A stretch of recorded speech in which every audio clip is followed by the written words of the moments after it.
lundi 21 juin. On est ravis de vous retrouver pour... Tais-toi, Johan, j'ai dit comment allez-vous ? Je ne t'écoute plus. On est ravis de vous retrouver pour une nouvelle semaine, plus que 2 semaines avant les vacances d'été du journal. On espère qu'il va y avoir des news. On espère que vous vous êtes bien remis de l'E3, que vous avez passé un excellent week-end sous la pluie ou ailleurs. Moi, figurez-vous que j'étais à un festival à Garo Rock et ça s'est très très bien passé. Festival. Et oui. Oui, j'ai écouté de l'électro. J'ai 105 ans. Comment ça va, TPK ? T'es à la place de Panta Benzemoun aujourd'hui, dis donc. Ouais, tout à fait, mais nous ne faisons qu'un. Je suis lui, il est On ne moi. veut pas savoir, Voilà, et encore d'autres choses. Oui, moi ça va, je reviens d'un week-end en Charente. Et j'ai découvert qu'en Charente. En Charente. Et ça fait quand même un peu chier, mais il y a c'est exactement ce que dirait une Charentais. Alors on vous embrasse évidemment, que vous soyez de La Rochelle, Angoulême et toutes ces villes. Bref, mais du coup je comptais sur le beau temps pour pouvoir faire de la kabylosynthèse et rien du tout, il n'en était rien puisque je me suis pris l'équivalent de 3 continents européens entiers de nuagerie dans la tronche, ce qui fait que j'ai dû me baigner par 3 litres de flotte à la seconde. Est-ce que tu t'es acheté des charentaises ? Eh ben non, puisque ma chère et tendre a déjà des charentaises et quand j'ai vu ce que ça donnait que d'avoir des charentaises aux pieds, je me suis formellement juré de ne pas en porter. C'est très confortable, mais tu sues. Ken, Oui, comment tu vas ? Eh bien écoute, ça va bien, très très bien. Je te dérange. En fait, je cherche charentaise sur Google parce que je sais pas ce que c'est. Les charentaises, c'est des grosses pantoufles de papy, là, tu sais, rembourrées, mou à l'intérieur. Okay. Généralement, qui viennent avec un petit tissu écossais sur le dessus. C'est ça. Ok. C'est Bon, assez aller chercher le courrier. confortable, mais tu sues. C'est des pantoufles, quoi. C'est des pantoufles. Un genre de pantoufle, ouais. On appelle ça des pantoufles un peu moches ou un peu vieilles. Le slip français les a remises à la mode. C'est vrai. Ça coûte une couille. Tu le sais La français, c'est normal. charentaise. Notez que pour un slip français. Et sinon, comment ça va à part les Va bien, charentaises ce week-end je suis retourné à Disney pour la première fois depuis des mois. Voilà. Ça fait vraiment du bien. J'ai pédalé, tout va bien. Alvin. Petit week-end en bordure d'Île-de-France à côté de la Normandie avec un temps un petit peu normand. Ouais. Mais après la semaine qu'on s'était tapé à Paris à faire genre il fait 32 degrés chez moi, moi je suis sous les toits à Paris. Donc autant dire que même genre avoir les pieds un petit peu dans l'eau sur la terrasse, vraiment ça ne m'a pas tant dérangé que ça de prendre le frais et ça fait du bien, un petit barbecue avec les amis, ça fait du bien quand même, c'est ça la vie. Un petit peu de fraîcheur. Coucou le chat, je vous lis depuis tout à l'heure. Vous êtes au top, vous êtes de retour. Birkenstock, Madrid Forever, évidemment, seuls les vrais portent des birks. Les pantoufles. On fait que des vannes avec Panta. Panta, tu nous manques, mais tu es en train de faire des barbecues sous la pluie. On te retrouvera un peu plus tard cette semaine. Alors, de quoi on parle aujourd'hui dans le journal ? Eh ben, on va reprendre le petit sommaire. Oui, on reprend nos marques. Après le 3, on a changé de plateau. Ouais. Moins d'actu, mais 2-3 trucs à vous raconter quand même. C'est parti pour le sommaire. PlayStation contre-attaque après son silence radio lors de l'E3. Où est-ce que je suis centrée ? Je suis centrée par ici. Oui, j'ai un brushing. Mes cheveux repoussent et c'est Farah Fawcett. Après son silence radio lors de l'E3, il y a Cyberpunk qui est réintégré dans le PS Store dès aujourd'hui. Et Sony a de nouveau déposé auprès de l'Office des brevets le nom PSX, aka PlayStation Experience. C'est le nom de ces conférences. Alors va-t-on avoir droit à cette fameuse conférence secrète de la fin du mois de juin ? On en parlera tout à l'heure. Silent Hill, les fans attendent leur retour depuis... Ouais. Tu regardes mes cheveux, hein. Je me demande comment ça fait pour tenir Écoute, j'ai une petite barrette tout ici, seul. mais sinon, regarde. Ah, ok. Je peux l'enlever et je peux te montrer à quel point mon cheveu est fluffy. Regarde. Mais ouais, Incroyable. C'est le remake de Drôle de Dame là, ça y est. Je suis naturellement fluffy. Voilà. Bienvenue Cameron. Voilà, je te donnerai des petits conseils de décollage de racines. Silent Hill, du coup, les fans attendent leur retour depuis longtemps. On a failli y croire avec Pity. On y croit un peu avec Abandon. Mais voilà, entre ce que les joueurs attendent et les réalités, parfois il y a un monde. Et la réalité, c'est Konami qui annonce les Silent Hill Skateboard. c'est de la merde. Merci TPK. Voilà, c'est dit. Et enfin, à midi, le Mac Multi, c'est fini. C'était à l'E3 des jeux coop. En veux-tu, en voilà, des jeux coop à tire-larigot. Est-ce qu'on est content de la fin de la hype des Battle Royale ? Bon, on en parlera en fin d'émission, puis à les chroniques, bien évidemment. L'anniversaire de The Last of Us 2, les meilleurs darons du jeu vidéo, c'est tout ce qui vous attend pendant 2 heures. On est ravis de vous retrouver. Bienvenue dans le journal.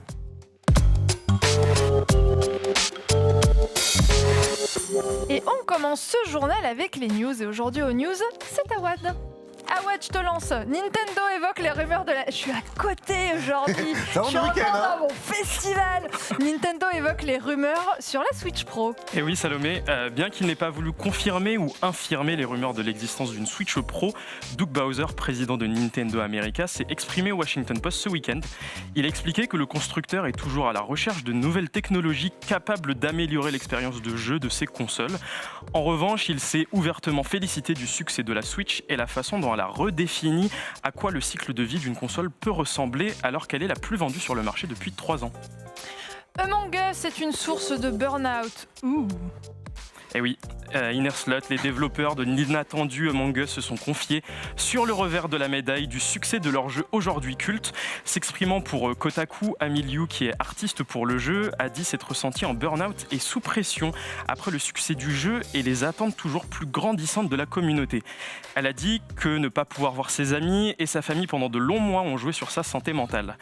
Un autre développeur, Marcus Bromander, a confié que les commentaires négatifs autour de certains aspects d'Among Us commençaient à l'atteindre au point de ne plus vouloir travailler sur le jeu.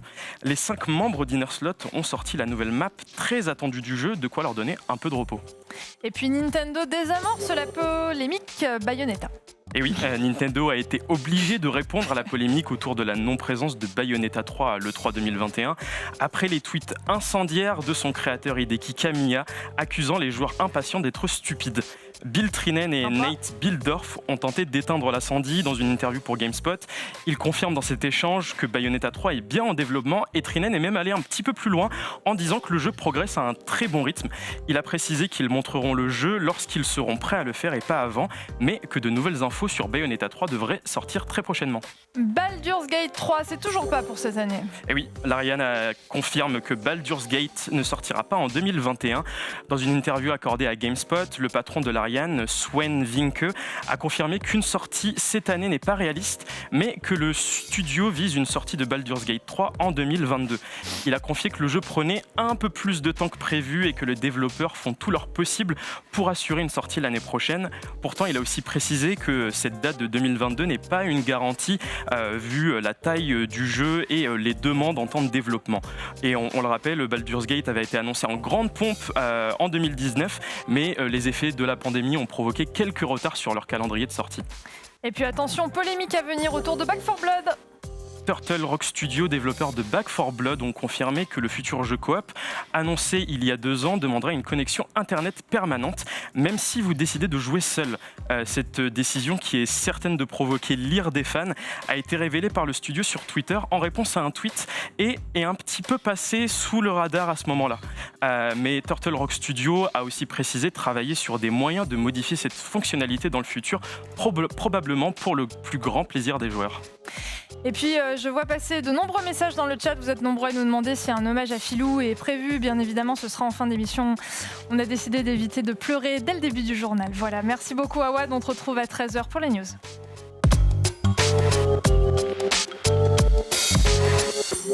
PlayStation contre-attaque, silence à l'E3, vous vous en souvenez, PlayStation ne faisait pas partie du dispositif de la grande vogue du jeu vidéo, ils n'ont pas pris la parole, alors, ça vous avait manqué, hein, ça rigole en régie. À la place, tous les éditeurs se sont chargés de le faire pour eux, du coup résultat, une chaîne PlayStation bien remplie de plein de vidéos, de plein de jeux qui arrivent, voilà, on peut le voir, hein, Gardiens de la Galaxie, Plectel Requiem, enfin voilà, c'est pas non plus de la merde qui arrive sur cette console next-gen. Et puis on n'oublie pas que Ratchet & Clank Rift Apart est sorti le 11 juin, donc ils ont quand même un gros jeu qui cartonne. Mais Sony serait-il en train de préparer son retour? Tout ce silence n'aurait-il pas été que finalement un PlayStation tapis dans l'ombre qui s'attend à sortir du bois et à faire coucou, me revoilà? En source, notamment Cyberpunk, qui réapparaît à petits pas de fourmi dès aujourd'hui sur le PS Store, Alvin. Effectivement, un petit retour pour Cyberpunk, on n'avait pas vu venir, alors sans trompette, ni fanfare, ni soirée de lancement façon Ancien Monde. Cyberpunk 2077, qui était retiré du PS Store juste après sa sortie en décembre, eh bien, revient sur le PS Store 6 mois plus tard. Alors, on rappelle que Sony avait fait partie des constructeurs qui laissaient les joueurs se faire rembourser pour la version digitale. Du côté de CD Projekt, ces remboursements, au final, ça n'a pas concerné tant de monde que ça. Sur 14 millions de jeux vendus, CD Projekt on a remboursé personnellement, c'est-à-dire la version PC, ils en ont remboursé que 30 000. Non. On ne sait pas combien ça s'est fait sur PlayStation. Est-ce que c'est comme d'hab, les gens qui vont taper un message « Remboursez-moi, je suis très colère, je vais faire un procès », qui finalement de « Ah, il faut envoyer un recommandé ». Oh là là, non, faut envoyer un mail. J'ai pas noté l'adresse. Oh, ça me gave. Relou. Donc 6 mois plus tard, on a découvert en fait la semaine dernière que la fiche du PS Store avait été rallumée sans qu'on puisse acheter, sans qu'on puisse rien faire. Juste, ils avaient remis la page en ligne. Puis, ils ont permis la possibilité de le remettre en favori. Puis, ils ont rajouté une petite mention, et ça c'est intéressant, c'est la première fois qu'on voit ça, qu'ils recommandent d'utiliser le jeu sur PS5, PS4 Pro, mais qu'ils déconseillent vivement. Ils déconseillent. Ils déconseillent dans la C'est description. écrit noir sur blanc, déconseille. C'est déconseillé dans la description de vous pouvez y jouer sur PS4, mais attention, l'expérience sur PS4 n'est pas optimale. Alors, ça pose une question qu'on a vu quand on a vu l'E3 de la PS4 qu'on vient de se taper. Est-ce que c'est peut-être pas aussi le premier ballon d'essai de dire OK, on continue à sortir le jeu PS4, mais on va de plus en plus avertir les gens que attention, la version PS4, c'est peut-être une version qui fonctionne, mais clairement la vraie expérience vous l'aurez quand vous aurez votre PS4 Pro, votre PS5. Alors ça peut être aussi un moyen de faire patienter les gens en mode OK, jouez-y dès aujourd'hui, vous transférez votre sauvegarde plus tard et vous retrouverez votre expérience sur PS5. En tout cas, c'est un mouvement, on voit que c'est un premier mouvement que fait Sony juste après l'E3. C'est évidemment pas innocent d'avoir fait ça pendant / juste après l'E3. Ken, qu'est-ce que tu penses de ce retour de Cyberpunk sur le PS Store? Toi, je sais que tu le défends, ce jeu. Oui, je le défends. Je sais que ça a été très très difficile d'accoucher d'un tel jeu, surtout avec autant de supports différents. Maintenant, prendre ça comme la contre-attaque de Sony... c'est le début. Ouais, je dois bien t'avouer que là, on est sur quelque chose de très très timide. Mais voilà, il y a d'autres choses qui sont prévues, hein. Notamment durant cet été. On n'est pas à l'abri, en effet, d'un événement chez PlayStation pour annoncer probablement les jeux de sortie. On en a vu un peu plus la semaine dernière sur le gameplay de Kena. On a eu la sortie de Guilty Gear Strive. Je rappelle que PlayStation a aussi racheté le label Evo, donc ils organiseront l'Evo durant cet été, l'Evo Online. C'est aussi une mise en avant de PlayStation dans le monde. C'est assez important. Puis, eh bien, il compte évidemment sur énormément de grosses licences multi-supports en fin d'année. Oui, Salomé. J'ai une blague pour Nagla. Ah. Nagla, si tu m'écoutes, est-ce que si l'Evo fait des parures de drap, ça s'appelle des Evoli? Ah, j'avoue, c'est complètement... Excuse-moi. C'est complètement Nagla. C'est complètement Nagla. Ok, super. De son tweet à 30 likes de fin de journée. C'est bien 30 likes. Tout le monde n'arrive pas toujours à faire 30 likes. Ça, c'est complètement du Elvin, ce genre de remarques. Et ça compte social media à nous dire genre de ton fortin qui fait que 100 clics. Ça va. Écoutez, on aime bien les jeux de mots de Nagla, ça nous détend pendant le week-end et autres moments. Je me suis toujours demandé comment ça lui venait. C'est vrai. J'ai déjeuné avec lui, donc écoute, il m'a transmis un petit peu de sa sève. Ok, donc avec l'Evo, il y a l'Evo, mais il y a surtout tous les jeux multi-supports. Donc on a Far Cry, on a Battlefield, on a Call of Duty, on a FIFA. C'est encore des jeux qui sortent en fin d'année, hein, qui sont aussi des jeux PlayStation forts. Hein. On parle du renouveau de FIFA réellement cette année, nouveau moteur, nouvelle. Bon, d'accord, ok, ça va être. Ça va être de la merde comme d'habitude, mais quoi qu'il arrive, c'est ça fera acheter de toute façon des consoles à la fin de l'année. D'autant plus que j'ai eu vent qu'elle est de plus en plus trouvable, la PlayStation 5. Hein. Mon frère a demandé au Leclerc de Troyes avant hier si ils avaient une PS5 en stock. Il leur regardé en stock. Ouais, on en a 2-3. Tiens. Non. C'est pas vrai. Si. En fait, ils les mettent pas en rayon parce que ça provoque des émeutes. Tu demandes, des fois ils en ont. Ah bon ? On est vraiment en train de sortir de cette crise pas à pas. Donc, un Cyberpunk qui revient sur le PS Store. Des petits trucs annoncés à droite à gauche des teasés. Et puis, dernière nouveauté, ça vient de tomber. Ils ont redéposé la marque Experience. Qu'est-ce que ça veut dire, TPK ? Oui, PlayStation Experience, c'est, on va dire, le 3 spécialisé Sony PlayStation. C'était un événement qui avait été créé au début des années 2000, notamment 2002 pour la première version, dans lequel on va retrouver Sony et toute la communication autour des produits, des jeux vidéo PlayStation principalement. Donc ça se veut vraiment une conférence à l'américaine, hein, où tu as un mec plus ou moins à l'aise sur une scène qui fait l'espace d'un terrain de foot avec des écrans 3000 fois trop grands pour balancer soit des trailers, soit des rappels, hein, des jeux qui vont sortir durant l'année fiscale ou pas. Alors le dernier en date, c'était en 2017 aux États-Unis, avec notamment The Last of Us de God of War, qui avait été bien mis en avant par le biais de panels, donc vraiment des discussions privées, des entrevues, appelons-les comme cela, avec les développeurs des différents jeux. Et Sony aurait renouvelé la marque déposée PlayStation Experience, ce qui laisserait à prévoir, à présager d'un retour en événement physique pour Sony, puisque les derniers, ça a été un peu complexe, d'autant que l'édition 2018 avait été, qui devait se passer à Bangkok, avait été annulée. Donc il y a vraiment beaucoup de choses qui nous font dire que Sony a esquivé l'E3 parce qu'ils préparent leur grand moment, leur grand-messe en vogue à eux pour mettre en avant les 25 jeux, je vous rappelle, 25 jeux exclusifs PlayStation que Sony a dans le tiroir. C'est énorme et ça permettrait de couper court au débat. Le 3, ça va 5 minutes, mais si c'est pour être en face de Microsoft avec son Game Pass, Nintendo et son Fatal Frame d'il y a 20 ans, et le PC Gaming Show, autant qu'on aille faire notre truc de notre côté. Alors, petite précision quand même, j'ai acheté une Xbox Series X jeudi après-midi à la Fnac. Tu l'as eu ? Je l'ai eu, bah oui, c'était dispo. Ok. Figurez-vous que personne n'a été foutu de m'expliquer les offres Game Pass. J'ai fait le test, histoire de les touiller un petit peu. Et au fait, le Game Pass alors Excusez-moi, mais si j'achète la console avec, je vais pas leur jeter la pierre, mais quand même, si je veux prendre avec la console un petit Game Pass, comment ça se passe ? Quelles sont vos différentes offres ? Et là, ça bug. Voilà. Est-ce qu'on y croit à l'arrivée de Sony sur un nouvel événement physique rapidement, Alvin ? Toi, tu penses que oui, ils vont sortir leur événement juste après le 3 là ? Oui, des State of Play, ça va bien 2 minutes, mais le State of Play, c'est le mail un peu mieux écrit. On reçoit plein de communiqués de presse dans la vie, on a qu'on regarde un peu plus attentivement que d'autres. State of Play, Nintendo Direct, ça en fait partie. Pour autant, PlayStation, à chaque fois quand même, ils sont sortis d'événements type 3 qui ne sont plus à fond sur des Tokyo Game Show, qui sont là pour le public.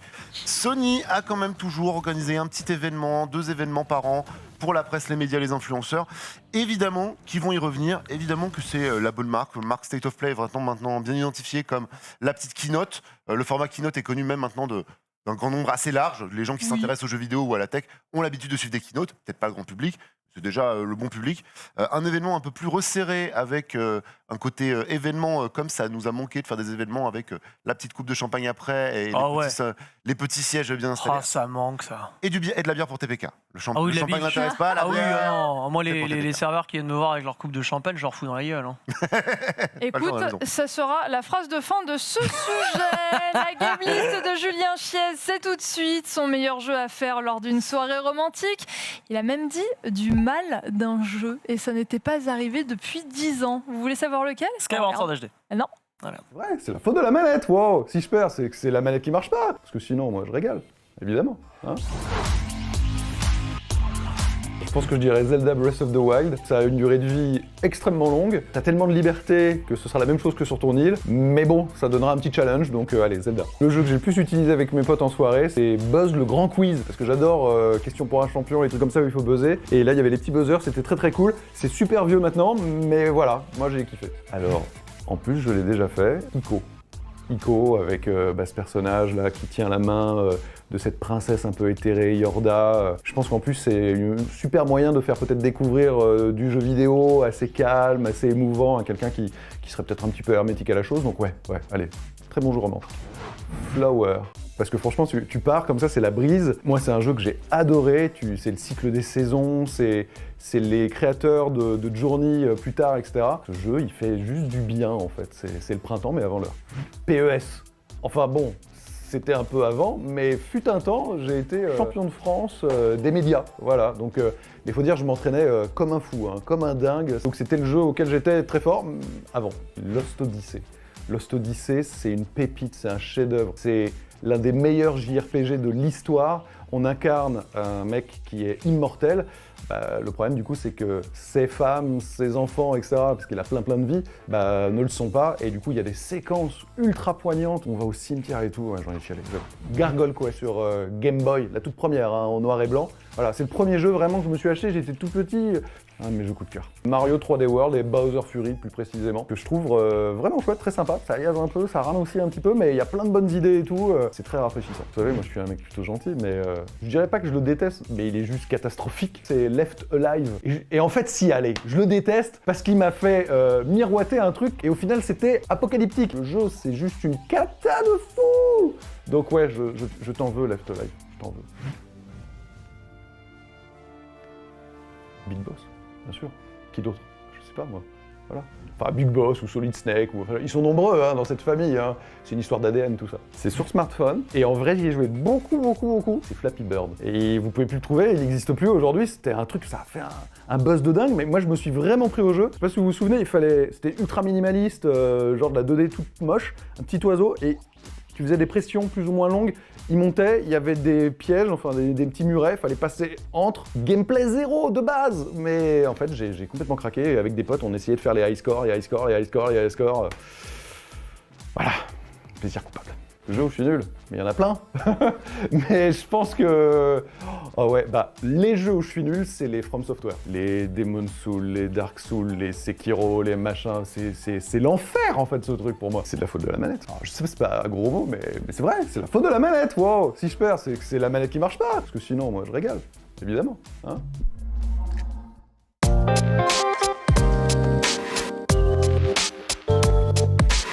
On vient de me dire dans l'oreillette qu'un des modérateurs avait ban le vrai Julien Chiez. Mais non, mais c'est scandaleux. Non, mais c'est vrai? C'est scandaleux. C'est vrai la régie?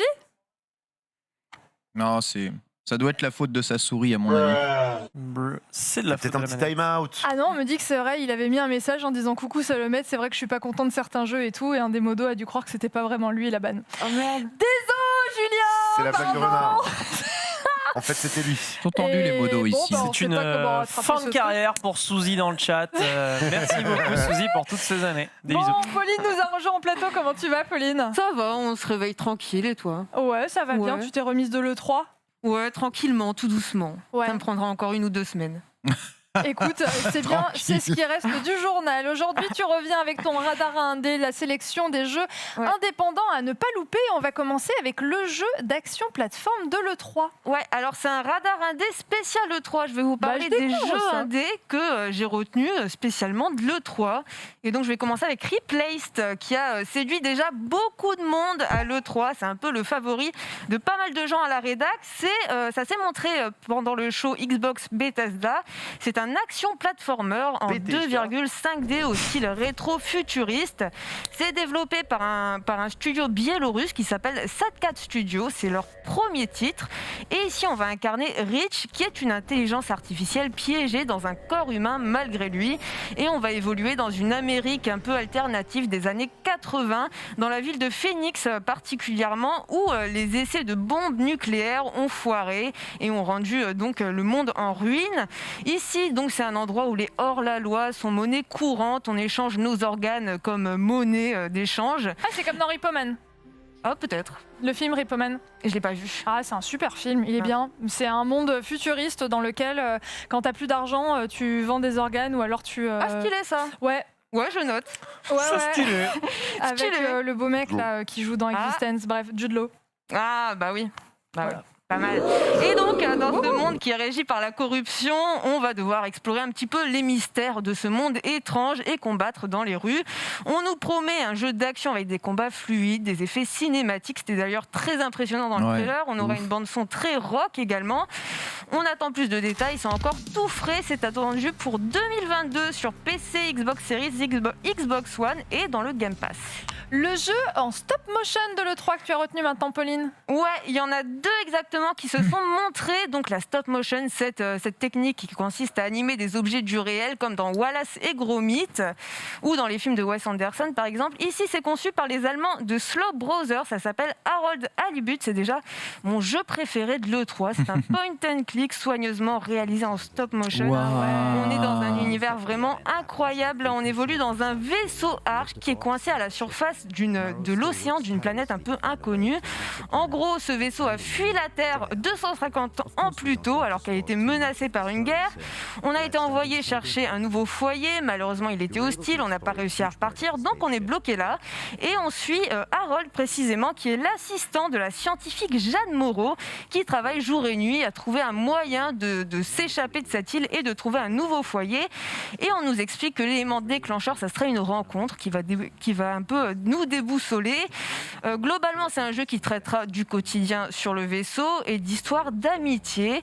Et donc, le studio raconte que ce jeu est né d'une conversation sur l'amour de l'animation et des jeux d'histoire. Et donc, ils ont utilisé du métal soudé, des textiles cousus sur de minuscules planches de bois et des visages en argile pour donner vie à ce jeu.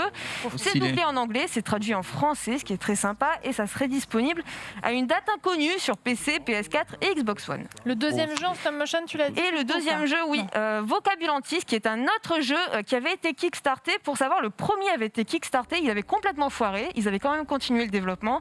Et ici, il a complètement réussi sa campagne. On est donc sur un jeu façon It Takes Two qu'on va pouvoir faire à deux ou en solo, ça c'est la simple différence. On incarne Carla et Kurt, des amis de longue date qui vont finalement tomber amoureux, mais ils n'arrivent pas à exprimer leurs sentiments parce que le monde du langage est en péril, ils vont devoir le sauver. Et donc c'est une production qui est fruit d'un partenariat entre Kong Orange, qui avait réalisé un petit puzzle game qui s'appelait Félix the Reaper, et c'est réalisé avec le studio d'animation Wired Fly Animation.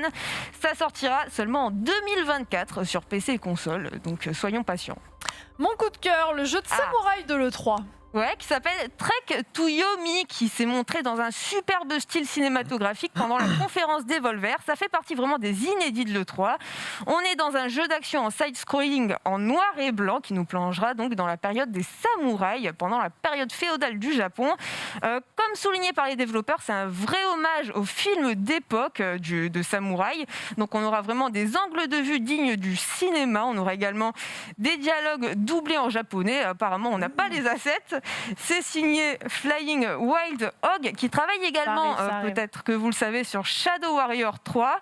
Et on nous parle d'un voyage époustouflant au-delà de la vie et de la mort, dans lequel va devoir s'engager notre héros, qui est donc un samouraï du nom de Hiroki, un jeune épéiste solitaire, qui va faire une promesse à son maître mourant, qui va lui dire « Je vais protéger le village de multiples menaces et je vais remplir mon devoir de samouraï ». C'est un jeu basé sur l'honneur, donc il faudra affronter une flopée d'épéistes et tout un tas d'êtres surnaturels également avec les armes d'époque. C'est traduit en français et ça sera dispo en 2022 sur PC, PS5 et Xbox Series. C'est une belle année pour les jeux de samouraï entre Ghost of Tsushima, Sekiro, bon une année en 3 ans, mais Ghost of Tsushima, Sekiro et celui-là, et je pense qu'il va davantage me plaire que Ghost of Tsushima, je suis bien contente.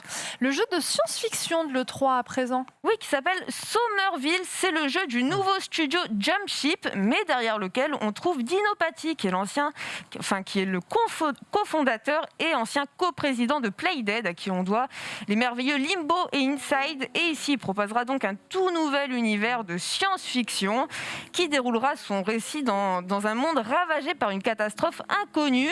Ça s'est montré pendant la conférence Xbox et Bethesda, pendant laquelle on a eu quand même de très beaux jeux. Et on va suivre plus particulièrement une famille qui essaye de se reconstruire dans un environnement un peu rural, un peu très saisissant. On nous dit les joueurs navigueront sur un terrain périlleux tout en élucidant les mystères des visiteurs de la Terre. Donc il y a peut-être question d'aliens là-dedans. C'est encore relativement mystérieux comme programme. On attend plus de détails. C'est attendu pour 2022 sur PC, Xbox One, Xbox Series et dans le Game Pass. Et en bonus, pour ceux qui veulent retrouver l'ambiance Limbo, j'ai aussi retenu un autre jeu qui est très dans la narration silencieuse et dans les énigmes environnementales, qui est Silt, qui est un intriguant jeu d'exploration marine à l'ambiance très oppressante qui s'était montré pendant le PC Gaming Show. Je suis passée à côté, c'est trop beau. Et c'est super beau. On incarne un plongeur qui a une particularité, c'est qu'il peut prendre possession des créatures autour de lui pour résoudre les énigmes. Et donc il va évoluer comme ça autour de décors, de ruines et de machines ancestrales.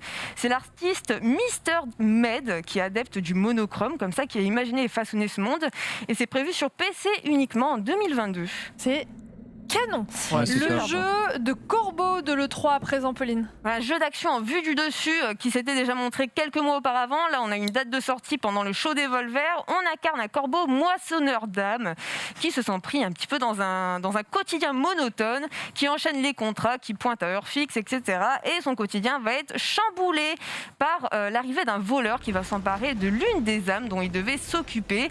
Donc ce héros corbeau va se lancer dans une longue quête dans un royaume.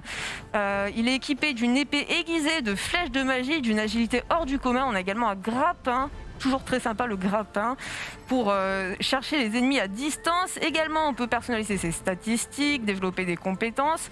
On nous promet un conte ténébreux avec un peu d'humour noir, et ça sortira le 20 juillet 2021 sur PC, Xbox One, Xbox Series et Game Pass pour 20 €. Avant-dernier jeu, le point and click de l'E3 à présent. Ouais, c'était l'acteur Norman Reedus qui l'avait présenté au Summer Game Fest. Incroyable acteur, donc qui a présenté ce point and click Norco, un point and click d'enquête qui nous emmène dans une Louisiane un peu futuriste, surréaliste, avec une pointe de gothique. On incarne une femme qui revient dans sa ville natale après la mort de sa mère. On est dans un monde très dramatique, et elle va se rendre compte que son frère Blake a disparu. Elle va se lancer à sa recherche et globalement, on aura une expérience narrative atypique, tout en anglais, je le préviens. À travers de nombreuses discussions interrogatoires, on va suivre un cyborg qui va nous emmener explorer des marais, s'infiltrer dans une raffinerie, combattre en pleine forêt, en pleine nuit. Alors, on n'a pas de date de sortie, c'est sur PC. Sachez qu'il y a une démo sur Steam qui reste dispo jusqu'à demain 19h, que j'ai fait, que j'ai adoré. On a une ambiance vraiment hypnotisante avec toute une ambiance sonore qui englobe le tout de manière très belle. Et c'est très joli. Moi, j'ai trouvé ça très beau au niveau des décors. L'anglais est assez riche, par contre. Voilà. C'est ton coup de cœur. C'est mon coup de cœur. Et enfin, le jeu Cozy de l'E3. Ouais, parce que c'est Planet of Lana qui a des décors aquarelles très tranquilles, très apaisants, dans une ambiance très candide. On est sur un univers de science-fiction où on va incarner une petite fille accompagnée d'une petite créature et on va devoir faire face à une armée sans visage. On va devoir protéger notre planète de diverses menaces un peu métaphoriques. Côté gameplay, on nous promet un jeu de plateforme narratif relativement classique avec des énigmes assez compliquées de ce qu'on nous explique et on aura des rencontres avec des machines, des créatures un poil étranges. Et la sortie, c'est pour 2022 sur PC, Xbox One et Xbox Series. Comme quoi, si vous en aviez marre de l'E3, peut-être n'en aviez-vous pas tout vu. Merci beaucoup, Pauline, pour ce radar indé et pour ces beaux conseils et ces belles recos de jeux indés. Vous attendez un nouveau Silent Hill. Bonne nouvelle, Konami annonce les skateboards Silent Hill. On est très haut sur l'échelle de l'irrespect. On en parle dans un instant, mais tout de suite on retrouve Awad. Il est 13h, c'est l'heure des news. Et on commence avec une bonne nouvelle, toujours plus de crossplay à l'horizon. Et oui, Jim Ryan, président et CEO de Sony, dit vouloir davantage de crossplay pour les modes multijoueurs des jeux disponibles sur ses consoles.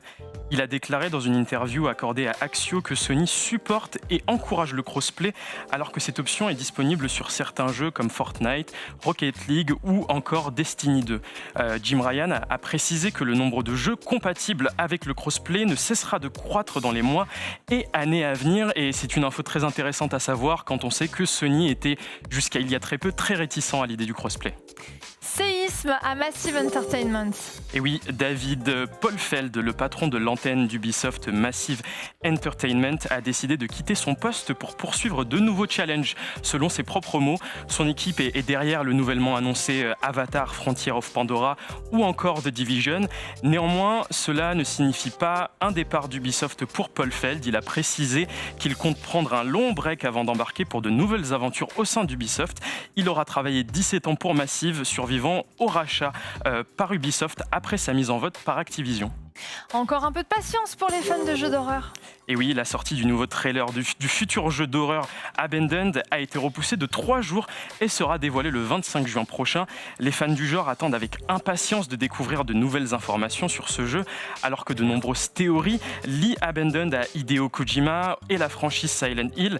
Blue Box Game Studio, le développeur derrière ce nouveau jeu, invoque un problème de localisation dans ce retard. Les joueurs devront donc patienter quelques jours de plus pour cette bande bande-annonce tant attendue. Psychonauts 2 sortira en août et pour une fois, pas de crunch. Et oui, exactement, Psychonauts 2 a été développé sans crunch. Selon Double Fine, le studio derrière le jeu, l'un de ses développeurs, Kevin Johnson, s'est fendu d'un tweet hier se félicitant d'avoir fait partie d'une équipe incroyable et de quelque chose d'aussi spécial.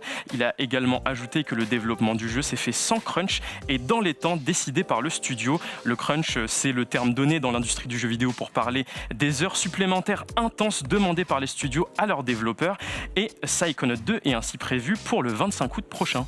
Et enfin, Marvel pourrait modifier sa stratégie au cinéma. Oui, alors que la sortie de Black Widow est prévue en juillet 2021, après plus d'un an de report en raison de la pandémie, Kevin Feige, le patron de la division cinéma de Marvel, a déclaré que ce film pourrait être le premier d'une longue série de préquels dans l'univers du MCU. Il a dit qu'explorer le passé, présent et futur de l'univers Marvel est très certainement une possibilité pour tous les personnages de son catalogue, mais il a aussi précisé que cela devrait se justifier créativement et obéir à une logique narrative. Alors que le film débarque au cinéma et sur Disney+ le 9 juillet prochain, les critiques positives affluent déjà sur les réseaux sociaux. Et puis fête des pères oblige, Nanix est avec nous dans quelques instants pour nous parler des meilleurs papas du jeu vidéo. Ce qui me fait penser qu'aucune héroïne de jeu vidéo n'est maman, parce que nous, visiblement, on n'a pas le temps de sortir et d'aller au bout du monde casser des mâchoires parce qu'on a trop de vaisselle à laver.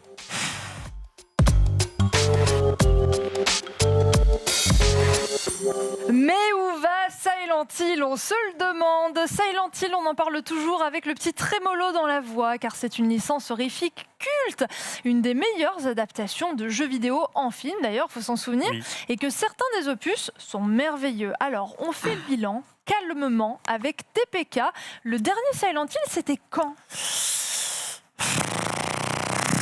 C'est pas une date. C'était globalement aux alentours de 2008-2009 avec alors Silent Hill Book of Memories. Alors je vais double-check la date parce que un titre malheureusement insipide et à l'image de tout ce que la série Silent Hill fut, à savoir 3 premiers volets exceptionnels, vraiment exceptionnels. C'est celui-là, hein. Je vais revenir sur le détail de ce jeu.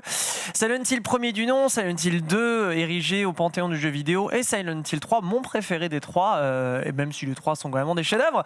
Et la suite, ça part en vrille. Alors à la base, c'est une équipe qui s'appelle la Silent Team, hein, enfin la Team Silent, qui du coup va produire des jeux survival horror qui payent pas de mine, qui sont d'ailleurs en retard techniquement sur la première PlayStation. Alors on trouve plein de parades, on accentue l'horreur psychologique pour compenser peut-être le fait de ne pas vouloir mettre du jumpscare à outrance, un scénario arraché par les cheveux, et c'est le début de Silent Hill, l'une des licences, voilà, le brouillard. La belle astuce de mais on a vu avec beaucoup de brouillard. Exactement. On voit pas ce qu'il y a au loin.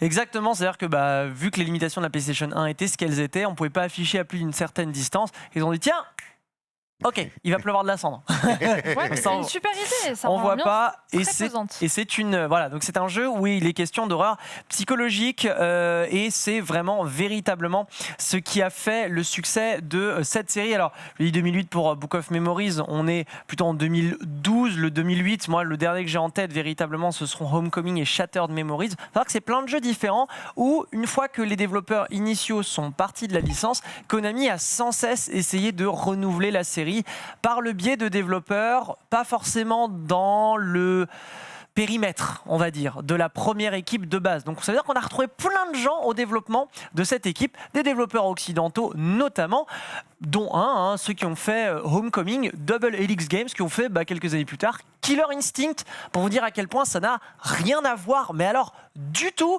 La série du coup pleure, enfin tout du moins les fans pleurent la série, non pas les fleurs panne la série, ce qui ne voudrait évidemment rien dire, puisqu'il n'y a pas eu...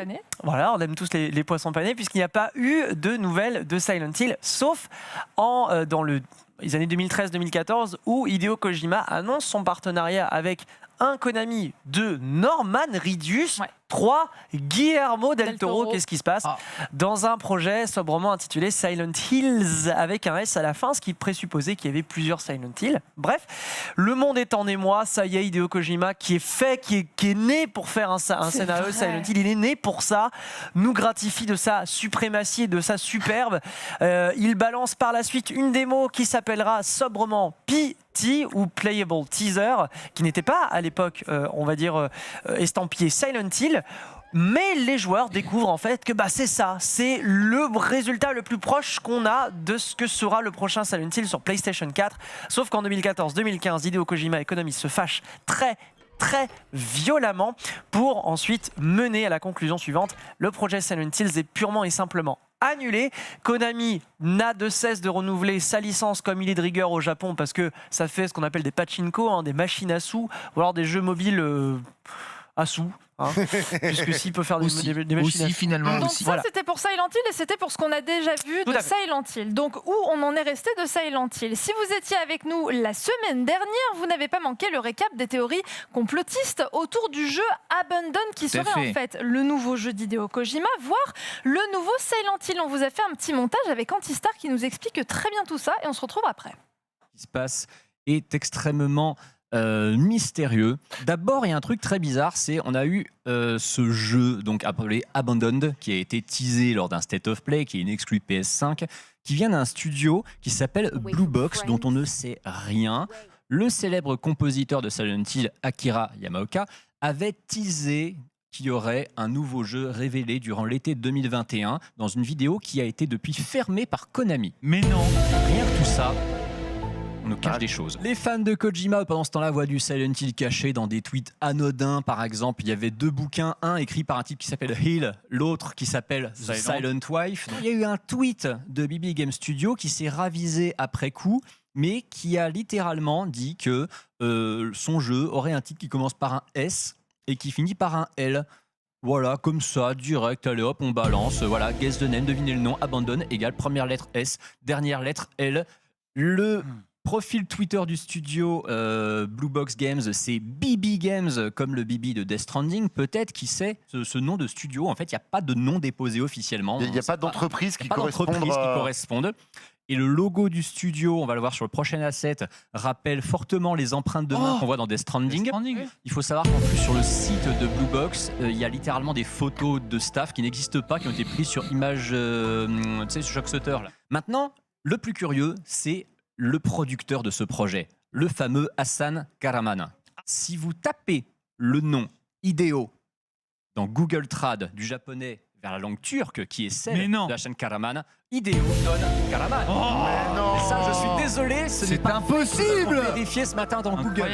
Vous mettez le japonais vers le turc, Hideo donne Karaman. C'est quand même très curieux. Hideo Karaman qui possède d'ailleurs une appli de fitness qui est disponible sur iOS. Vous allez me dire, on s'en fout. Eh ben non, pas tout à fait, parce que cette appli de fitness, elle est appelée Personal Training, entre parenthèses, PT. C'est très curieux quand même, hein. Ah ouais, sans que de retour en plus. Non mais il n'y a rien, pas de transition. Non, mais... Merci pour ce montage magnifique. Formidable. Vous l'avez bien compris, on vous l'a dit tout à l'heure avec Awad dans les news. On s'attendait à un reveal aujourd'hui, demain, pour avoir un peu plus de news d'Abandon. Et en fait, ce sera le 25 qu'on aura peut-être...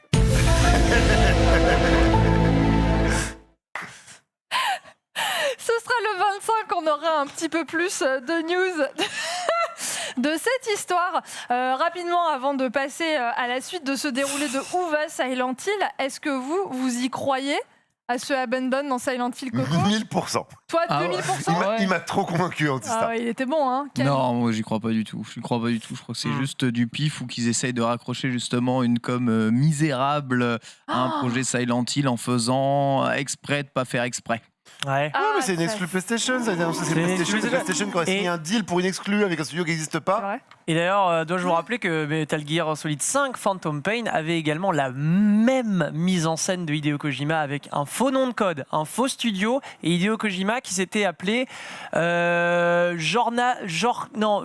il avait un nom en gros make-up totalement made up. Un nom suédois. Avant qu'on arrive à dire ah mais non en fait c'est vraiment la suite de Metal Gear Solid. Donc toi t'y crois? Allez, je vais faire le fan de Silent Hill de base. Oui. Bon, sur ce plateau, on est 3 sur 4 à y croire, mais en même temps, on vous annonce la nouvelle Switch à 15h depuis 2 semaines. Donc, je ne croirais pas trop.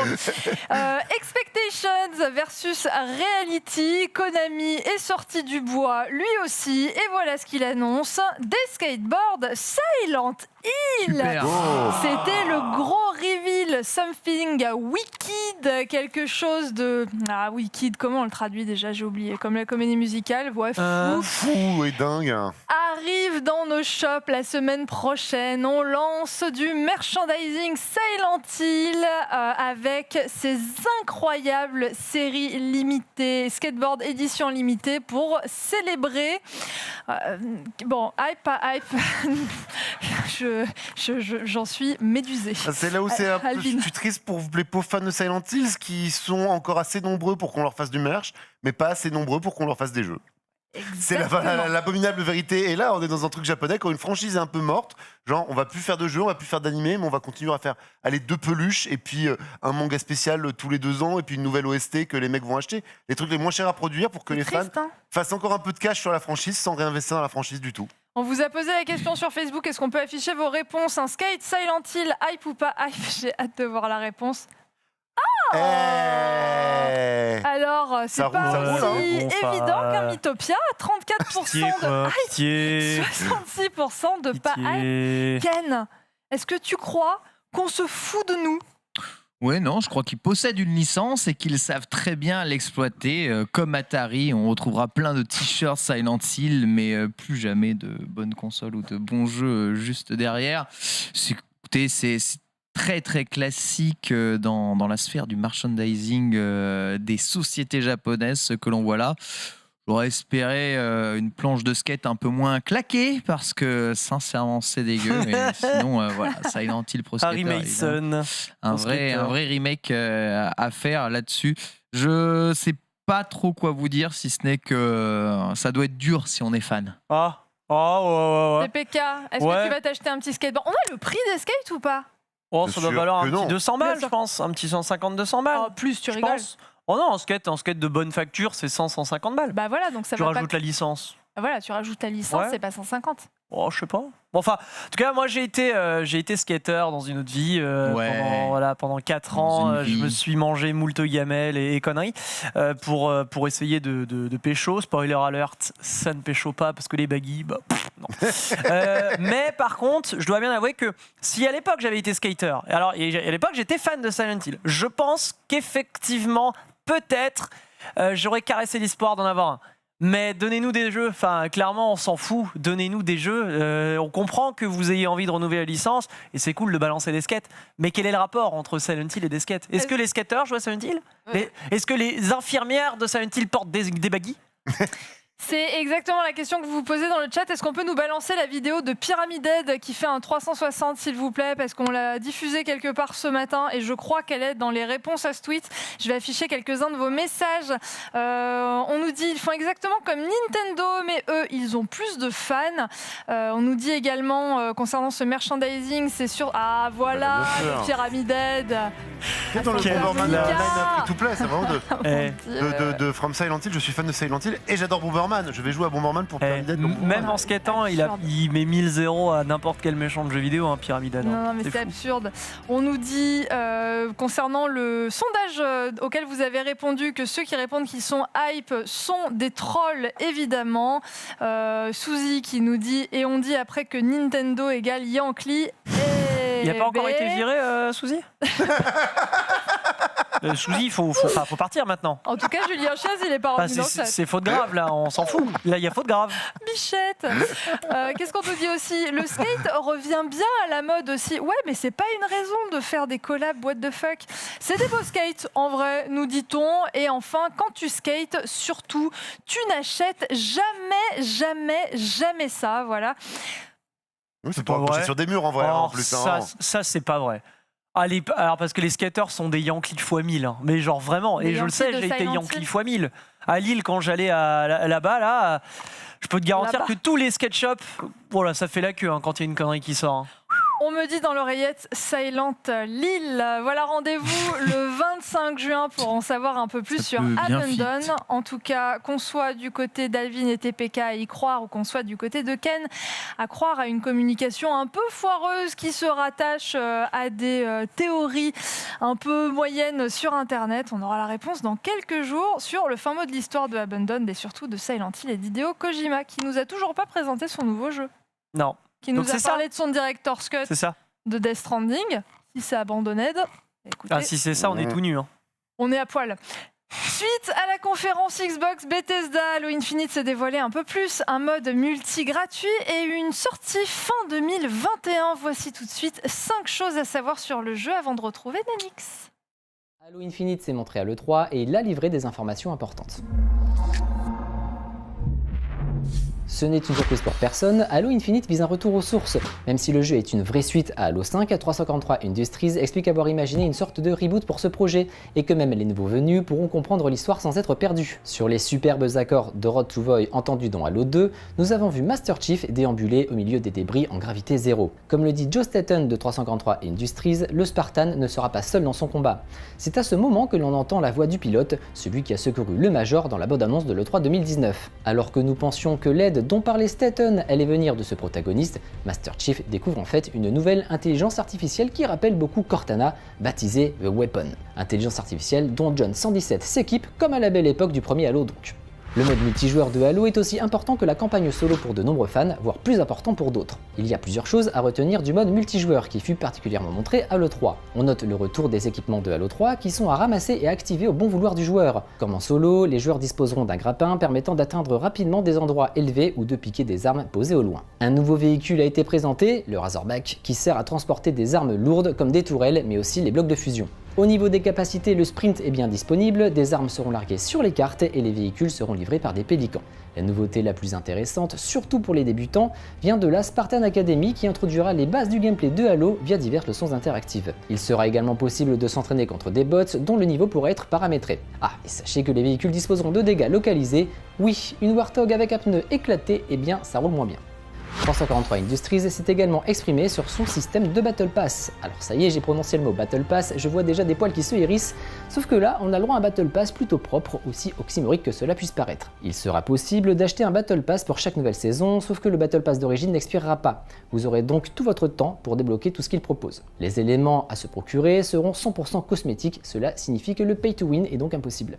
Des millions de combinaisons seront faisables pour personnaliser son Spartan, mais aussi ses véhicules. Enfin, des événements d'une durée limitée permettront de débloquer certains éléments, comme la fameuse armure de samouraï. Si les joutes multijoueurs de Halo vous titillent, sachez qu'un test technique est prévu cet été. Si ça vous intéresse, pensez à vous inscrire sur le programme Halo Insider disponible sur halowaypoint.com. Le site vous demandera l'adresse de votre compte Microsoft et vous posera quelques questions du genre quels sont vos Halo préférés, sur quel support souhaitez-vous faire le test technique, quel jour de la semaine êtes-vous disponible, etc. Pensez à bien vérifier votre adresse mail, sinon votre inscription ne sera tout simplement pas validée. À l'issue de cette E3, il est assez drôle et étrange de constater que Starfield a une date de sortie précise, le 11 novembre 2022, alors que Halo n'en a toujours pas. On sait juste qu'il sortira à la fin de l'année, sûrement en novembre, peut-être en décembre. Il sera inclus en Day One dans le Game Pass et le mode multijoueur sera free-to-play, c'est-à-dire que vous n'aurez pas besoin de dépenser le moindre centime pour y jouer, surtout depuis que le Xbox Live Gold n'est plus requis sur Xbox pour pouvoir jouer au free-to-play. Il ne nous reste plus qu'à patienter tranquillement, c'est peut-être le bon moment de débloquer les derniers succès de la Master Chief Collection. Merci d'avoir regardé cette vidéo, on se donne rendez-vous pour de futures informations sur Halo, mais aussi sur d'autres jeux sur jeuxvideo.com, alors à bientôt, salut!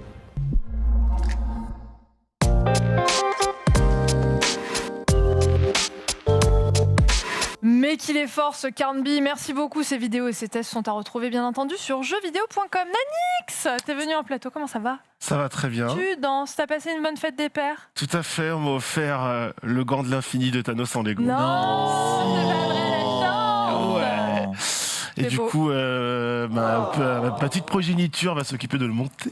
Du coup. Ah, c'est eux de construire? Ouais. Ah ouais, ils sont assez grands. Ouais. Ils vont pas bouffer la moitié des pièces. On va le faire papounet. J'ai dit ok, très bien. Ils se sont fait un cadeau un peu quoi. Ouais, c'est ça. Ouais, mais surtout, ça, hein. Attends, le gant de l'infini, incroyable. Donc, oui, j'ai passé une très belle fête des pères. Voilà. Oh, bah c'est chouette, écoute.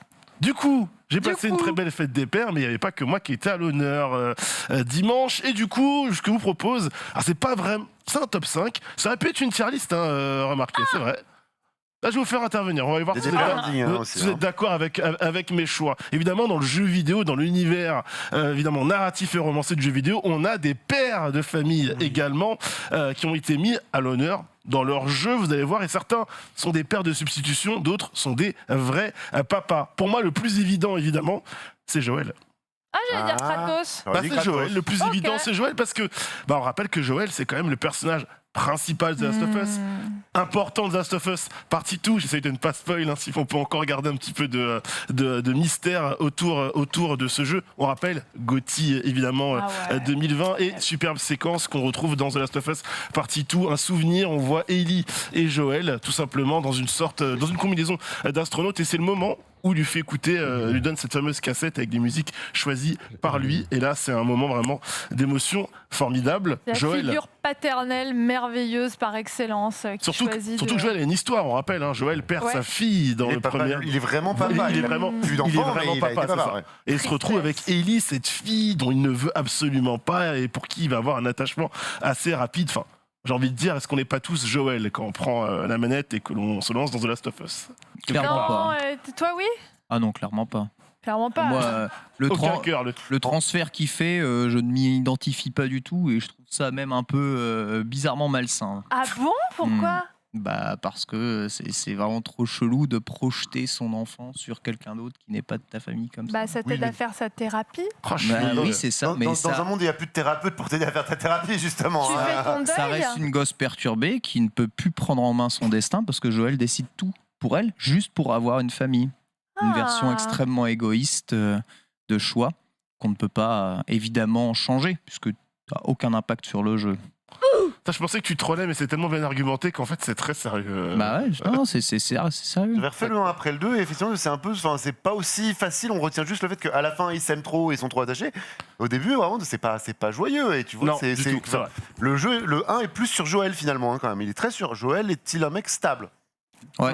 Mais j'étais dans un monde difficile. Passé à côté de ce pan du scénar, quoi. Moi, je le voyais comme un gentil papa qui est de la petite fille insupportable. On le voit plus. C'est un résistant saulé au début. C'est un résistant saoulé de sa mission de merde. Un gentil papa qui tue de sang-froid 5 ou 6 personnes, limite sous les yeux de sa fille. C'est pas sa fille. 3-4 fois. Enfin, c'est ça. Totalement raison. Mauvaise foi sur 20. Enfin, d'une enfant, quoi. Pour enchaîner, bon, du coup, Joël. Quelle belle ambiance. Quelle belle ambiance. T'es pékin un mot sur Joël ou pas? Moi, ça m'a fait un peu le syndrome World War Z où tu sais, c'est un papa classique, je veux dire lambda dans la société américaine qui fait des arts martiaux, c'est tirer avec n'importe quelle arme à feu différente, c'est faire de l'escalade, à du cardio et en plus fait un excellent curry. Bon, j'aurais tendance à dire foutez-moi la paix, ça c'est pas mon père, il creuse une piscine, tu vois, il prend des vacances pendant 2 semaines.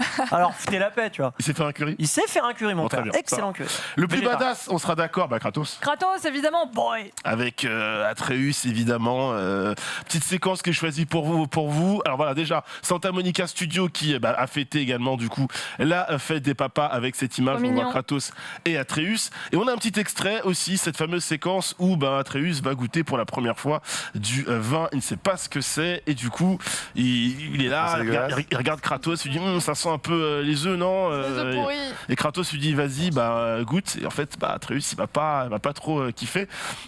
Moi personnellement, j'ai jamais fait goûter de vin à mes enfants. Je sais pas si c'est vraiment une sorte. Est-ce que c'est vraiment important dans l'éducation Il y a 2 écoles. Il y a l'école de c'est moi qui lui donne sa première cuite. Et il y a l'école du non, pas sous mon toit.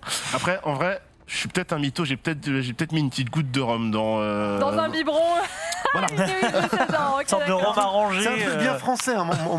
Mon mec chinois, ça le choque énormément l'idée que évidemment que tes parents, avant tes 18 ans, à un moment, dans un cadre contrôlé, vont te mettre un tout petit peu de champ pour le nouvel an. Tiens, vas-y, goûte du champagne. Mais non, maman, c'est dégueulasse. Mais si, vas-y. On a le champagne pour nous apprendre que, attention, un moment festif, une petite bouteille. C'est vrai. C'est un truc très français. Ça bien nous apprendre jeune. Ça m'est arrivé et je les remercie, je bois plus d'alcool. C'est dégueulasse votre truc, vous buvez vraiment ça tous les jours à votre repas? Redonnez-moi de l'eau. Ça ira très bien, merci. Kratos qui est un bon papa. Kratos. Avec Atreus en pleine crise d'adolescence, assez insupportable tout le long du jeu. Et pourtant, malgré sa force herculéenne, il veut un scooter. Pour se barrer de là. Malgré sa force herculéenne, il reste toujours dans la négociation et dans la douceur.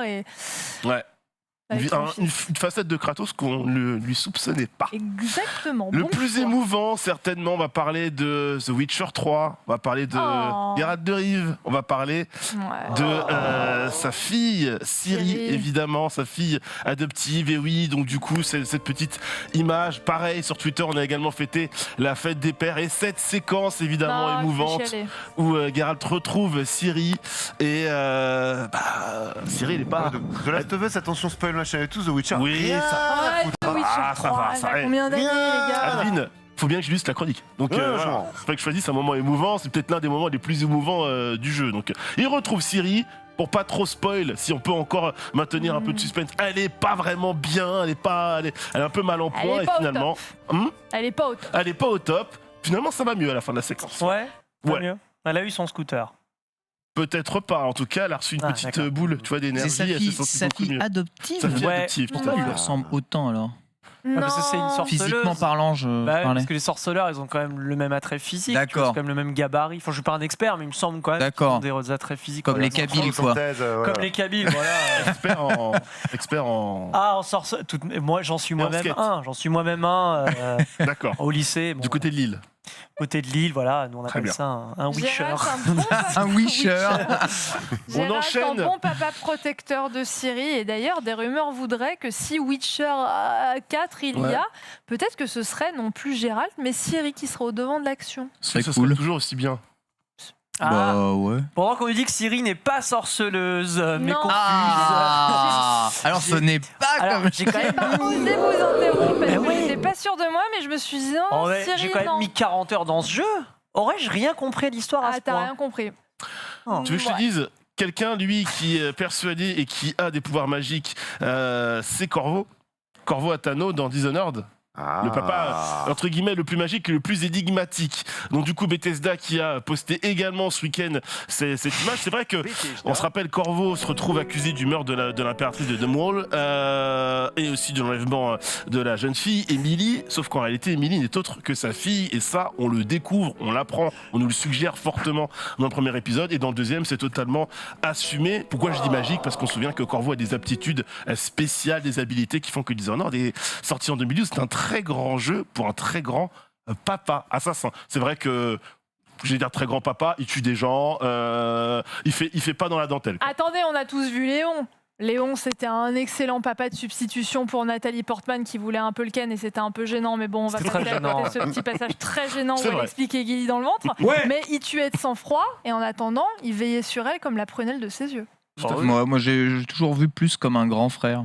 Léon, c'est pas Oh non, c'est le quelqu'un daron, qui Léon, avait une. vraiment. Daron. Il avait pas l'air d'avoir une fibre paternelle très développée. Tu vois. Ah, Ken. Disons que ouais, ça rappelle la notion de famille, mais c'est plus, ça faisait plus grand frère. ou Oh là cousin. là. C'est des émotions troubles un peu quand même. Tu Ça vois, sera c'est un ça, peu dans le- le Pas-de-Calais, vos conneries. hein. J'aurais dû te C'était- ramener une petite touillette de la machine à café aujourd'hui. Salomé, cette chronique est dure. Hein.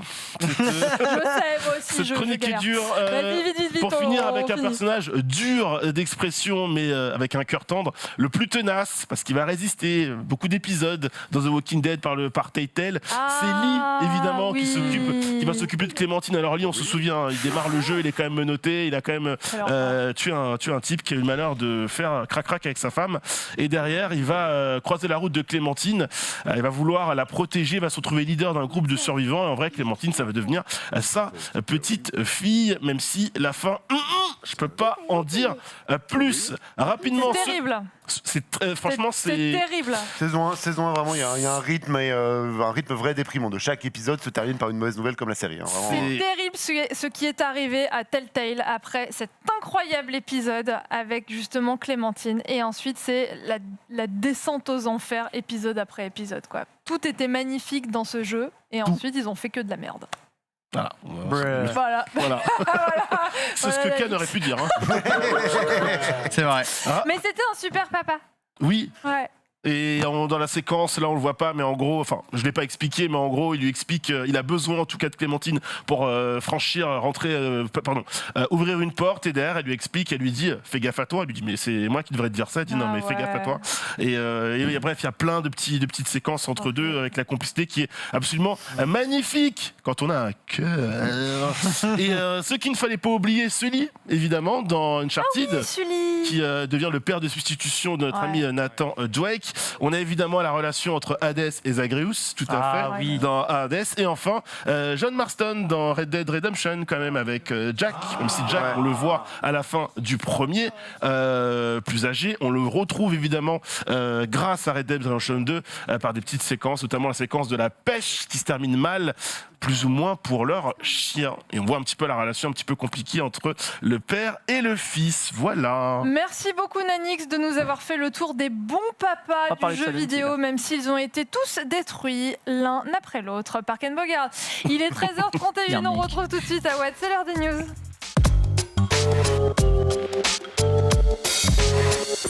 Et on commence avec le marché du jeu vidéo qui se diversifie de plus en plus. Et oui, 33% de jeux non violents présentés à l'E3 cette année, c'est le chiffre avancé par un rapport de GamesIndustry.biz qui montre que le nombre de jeux non violents à l'E3 a presque doublé depuis 2019 et c'est 17%. Cette augmentation peut être en grande partie attribuée à la présence de Wholesome Games qui existe depuis 2020 et qui est une communauté de plus de 70 développeurs indépendants. Wholesome Games n'exclut pas forcément la violence mais tend vers des jeux plus pacifistes et 83% de leurs jeux présentés à l'E3 2021 sont classifiés comme non violents. On a de nouvelles informations sur Elden Ring. Et oui, depuis l'annonce d'Elden Ring il y a 2 ans, il est connu que George R.R. Martin, le créateur de la série de livres Game of Thrones, a été impliqué dans la conception du scénario du jeu. Dans une interview, il a confirmé que son travail sur le jeu s'est achevé il y a déjà quelques années. Il a précisé avoir créé l'univers du jeu, mais aussi ses personnages. Mais il précise que ce genre de jeu prend beaucoup de temps à être développé à la manière d'un film et que cela explique pourquoi sa partie du travail s'est terminée il y a déjà longtemps. À moins d'un changement de programme, Elden Ring est attendu le 21 janvier 2022. Arrêtez, vous allez finir par lui porter l'œil à dire qu'il va être repoussé. Il est prévu pour le 21 janvier 2022.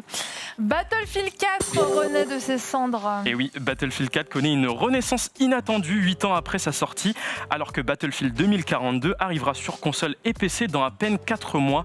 Depuis l'annonce de ce dernier, il semble que de nombreux joueurs sont sur les serveurs de Battlefield 4, ce qui a créé des soucis dans certaines zones du globe, notamment dans l'ouest des États-Unis. Ce développement inattendu a forcé IA à augmenter la capacité de ses serveurs afin de permettre aux joueurs de ne pas trop attendre pour rejoindre une partie. L'IA Play Live le 22 juillet prochain sera d'ailleurs l'occasion d'en apprendre plus sur le système de Battlefield 2042. Et puis un petit rappel, Among Us serait source de burn-out. Et oui, on en parlait en début de journal. Innerslot, les développeurs de l'inattendu Among Us, se sont confiés sur le revers de la médaille du succès de leur jeu. S'exprimant pour Kotaku, Amiliu, artiste pour le jeu, a dit s'être ressenti en burn-out et sous pression après le succès du jeu et les attentes toujours plus grandissantes de la communauté. Elle a dit que ne pas pouvoir voir ses amis et sa famille ont eu des effets négatifs sur sa santé mentale. Un autre développeur, Marcus Bromander, a confié que les commentaires négatifs autour de certains aspects de Among Us commençaient à l'atteindre au point de ne plus vouloir participer au développement du jeu. Les 5 membres d'Innerslot ont sorti depuis peu la nouvelle map très attendue par les joueurs, de quoi leur donner un peu de repos. Et enfin, Nintendo évoque les rumeurs autour de la Switch Pro. Et oui, on en parlait aussi un peu, ce serpent de mer de la Switch Pro, bien qu'il n'ait pas voulu confirmer ou infirmer les rumeurs de son existence. Doug Bowser, président de Nintendo America, s'est exprimé au Washington Post ce week-end. Il a expliqué que le constructeur est évidemment toujours à la recherche de nouvelles technologies capables d'améliorer les performances et l'expérience de jeu de ses consoles. En revanche, il s'est ouvertement félicité du succès de la Switch et la façon dont elle a redéfini le cycle de vie d'une console. Alors, quelle est aujourd'hui la console la plus vendue sur le marché depuis 3 ans ? Et enfin, on revient rapidement sur Elden Ring. Ça ne vous a pas échappé dans le chat. On n'oublie pas le pari entre Ken et moi, nous dit-on. On vous le rappelle, si le jeu est maintenu à sa date, je dois acheter à Ken un nouveau béret. Je suis sur un site là pour savoir qu'est-ce que tu vas me prendre là bientôt. Et si le jeu n'est pas repoussé, et sort bien à la bonne date, Ken doit m'offrir les 3 premiers tomes de Demon Slayer. Et enfin, un dernier petit message. Et il fout quoi maintenant, George R.R. Martin? Termine ton roman. Voilà, c'est dit. Merci beaucoup, Awad. On te retrouve à 14h pour les news.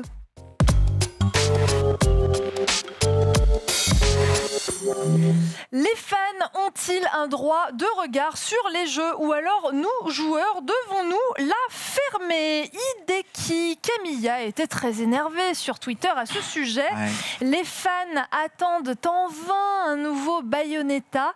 Et qu'est-ce qu'il a répondu à ça, ce monsieur? Que les fans étaient des gens stupides. Des voilà. putains d'idiots. Des putains d'idiots, c'est vrai. Bon, après, c'est la traduction. Il n'y a pas de grossièreté réellement en japonais, mais c'est la traduction qu'on pourrait prêter son tweet en japonais. C'est pas la première fois qu'Hideki Kamiya monte au créneau en disant écoutez, lâchez-moi la grappe, le jeu il sera montré quand il sera montré, il arrivera quand il arrivera, pour le moment on n'a rien à vous montrer, mais le jeu est bien en cours, il n'est pas annulé, foutez-nous la paix. Le fait de ne pas voir Bayonetta 3 à cette E3 a évidemment crispé encore plus les fans. Le jeu, ça fait des milliers de jours qu'il a été montré la première fois et il y a toujours plus une seule nouvelle, un peu façon Hollow Knight Silksong, quelque part, qui lui aussi... Il y a plus de nouvelles de Hollow Knight, mais... Il y a plus de nouvelles de Hollow Knight. C'est évidemment ultra frustrant, mais eh bien, ça agace énormément l'un des producteurs de chez Platinum Games. Alors Platinum Games qui sont évidemment pas spécialement très très réputés pour avoir la langue dans leur poche. Là, on va dire qu'il y a quand même deux camps. Entre le camp des fans dont on a promis quelque chose il y a très longtemps et ça n'arrive pas. On ne sait pas pourquoi, ni quoi, ni comment, ni où. Et eh bien, la tranquillité, en tout cas des développeurs, qui sont juste en train de faire leur travail et qui n'ont pas, on va dire, à répondre à une horde de fans hystériques qui pensent mieux savoir qu'eux comment faire leur travail, tu vois un peu. Donc évidemment, les deux camps s'opposent. Personnellement, je serais modéré dans ce débat parce que évidemment, il faut pas s'étonner d'avoir le feu lorsqu'on attise les braises un tout petit peu. Et on te montre le jeu il y a très très longtemps, on fait ouais, le Bayonetta 3 va revenir. Jours, hein. Évidemment, un jeu vraiment très très très, on va dire, niche, du coup concentré sur une base de fans très grande. Quand tu vois que DMC arrive de façon beaucoup plus fluide, sort de façon fluide et bon, tu te demandes pourquoi Bayonetta est aussi mis de côté et il n'y a pas de communication autour de ça. Et évidemment, je me mettrai quand même du côté des développeurs un tout petit peu parce que peut-être ne sont-ils pas responsables du manque de communication. Peut-être que ça vient de... ça vient de plus haut, tu vois, en mode écoutez, votre jeu Bayonetta, vous êtes bien gentil, mais bon, on a mieux que ça à montrer, beaucoup plus beau, beaucoup plus fin, comme par exemple le nouveau WarioWare ou évidemment le remake d'Advance Wars. C'est une maladie très japonaise qu'on a là sur cette histoire de remake. Faut pas oublier, au Japon, il est fréquent de demander l'avis du public. Littéralement, on en reparle tout à l'heure sur l'histoire du monde de franchise. Une franchise au Japon, c'est vraiment un produit. On va donner de la franchise aux fans. Donc souvent, par exemple, à propos des mangas, il va y avoir un petit questionnaire dans le Shonen Jump pour demander aux gens bon, c'est qui votre personnage préféré dans le manga, pour qu'on fasse un arc plutôt sur lui que sur un personnage dont les gens se foutent. Donc ils sont très consultés. Donc ils ont quand même l'habitude. Oui. Les fans sont ultra consultés. Le feedback, il est vraiment lu. Enfin, de quand les développeurs, parfois, ils vont évidemment pas dire c'est bien noté à chaque fois qu'ils reçoivent des tweets, mais quand ils voient passer des milliers de fanarts sur un perso et aucun sur un autre, ils comprennent le message. Ils sont pas débiles. Les communautés sont quand même entendues. D'où le risque pour certains de pousser leur gueulante un peu trop souvent en pensant qu'ils sont écoutés. Parfois, vous êtes entendus, mais c'est pas vos patrons, c'est pas votre conseiller Pôle emploi. Vous n'avez pas à lui demander des comptes tous les mois de vas-y, pourquoi mon virement il est pas arrivé, pourquoi mon Bayonetta 3 il est pas arrivé. C'est pas ton problème. Tu payes quand il voudra bien que tu payes. Alors, vous qui nous regardez, c'est très clivé, hein. Le sujet est très clivant. Ah oui, c'est clivant. On a vraiment les deux visions. Je m'attendais à ce que ce soit 100%, ouais, vous avez raison et tout, ils font chier, ils ont qu'à le sortir. En fait, pas du tout. Ah bah non. On nous dit les fans en grande partie sont toxiques. Oui, on nous dit également insupportables les fans. Soutien à Kamiya, il a tellement raison Kamiya.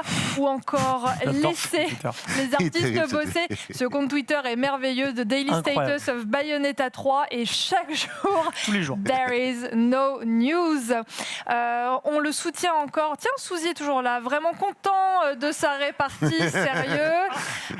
On nous dit également quand ça montre un jeu pas fini, ça râle aussi. Ouais, c'est la base. Quand ça sort Cyberpunk, à la fin, ça râle aussi. Hein, donc, laissez la police faire son travail, comme diraient les nuls. Je harcèle les développeurs qui fabriquent mon jeu vidéo préféré parce qu'ils travaillent pas assez vite. Je suis un humain décent. Lui, il manque pas d'air. Le manque piqué de quoi. qu'il pique la thune de Microsoft pour faire son jeu pourri et on devrait rien dire. Oh, lui, vraiment, il est vraiment énervé. Ça. On nous dit également, franchement, je dirais rien de plus qu'un crack. Et alors, attention, il y a l'autre côté du chat qui n'est pas forcément d'accord. Leur erreur, c'est de l'avoir annoncé beaucoup trop tôt. Maintenant, ils payent la colère des fans. On nous dit concernant Prime 4 était annoncé trop tôt, c'est juste qu'ils l'ont reboot, ça n'a rien à voir et c'est pas moi qui ai mis ce commentaire ici.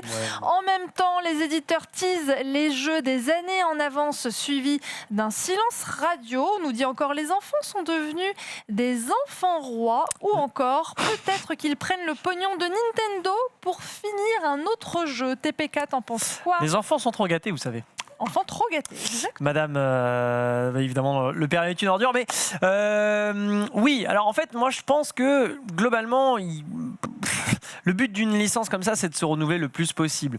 Il n'y a rien de plus terrible que d'écouter sa fanbase pour tout et pour rien, et je vous le dis parce que globalement, moi-même étant un fan hardcore de certaines séries, si je m'écoutais parler parfois quand je parle de mes jeux, rien ne changerait, changerait jamais. Sauf qu'il est bien là le propos. Hein? On virerait tous les épéistes. Alors pas forcément les épéistes, mais tout du moins les personnages au charisme inexistant, tu vois, genre Shulk, Marth, connard. Parle bien. Et donc ce que je veux dire par là, c'est qu'il faut que ces licences évoluent d'une manière ou d'une autre. Et je veux dire, il y a beaucoup de licences qui doivent et qui ont pris le pari de certes écouter la fanbase pour au moins sonder ce qui fonctionne ou ce qui ne fonctionne pas et ensuite faire évoluer la formule. Les Zelda, je pense que c'est un des meilleurs exemples. Tout le monde a son Zelda préféré. Et parce qu'il y a autant de gens qui a son Zelda préféré, ça marque un peu l'évolution de la licence, mine de rien, sur une base qui est la même, mais on va y rajouter des mécaniques différentes, on va y rajouter du lore différent, on va y rajouter parfois des choses dont on ne soupçonnait même pas l'existence, comme Majora's Mask avec une atmosphère véritablement pesante, jusqu'à Breath of the Wild qui magnifie un peu cette évolution. Il y a également beaucoup de licences, tu vois, je peux les citer, les Final Fantasy, où on est en pleine recherche de quelle sera la prochaine formule Final Fantasy, avec Final Fantasy XVI, Final Fantasy XV, un peu auparavant, et tous les profils de jeux mobiles qui sortent en ce moment, les Resident Evil. Bref, les fans sont un poison, et parfois des poisons dans des milieux qu'on ne soupçonne pas, dans un milieu qu'on connaît bien, c'est le milieu du jeu de combat. Quand il y a un jeu de combat de la même licence, il y a 20 épisodes, mais qu'il y a le 21e qui sort et il y a la virgule qui est plus là. Ah non, c'est un jeu de merde. Ah non, c'est de la merde. Les fans payent, c'est eux qui décident à la fin. C'est à la fin, c'est les gens qui payent. S'il n'y a pas de fans pour acheter ton jeu, le serpent se mord la queue à un moment aussi. C'est ce qu'on appelle du renouvellement, en fait, de consommateurs. Il faut aller acquérir des nouveaux fans à la cause. Par des mecs qui vont te chier. Moi, justement. Il vaut mieux, et je termine là-dessus, il vaut mieux pour certaines licences et pour d'ailleurs tous les produits culturels, aller chercher du nouveau public que de s'enfermer. Regardez, même Joueur du Grenier se fait tailler sur ses vidéos parce que des gens préféraient quand il était gros. Oui, non, mais il y a le c'était mieux avant d'un côté, et puis il y a vous nous avez montré, ensuite vous nous laissez en plan. C'est quand même deux choses différentes. On nous dit, j'affiche juste un ou deux commentaires que j'ai mis de côté.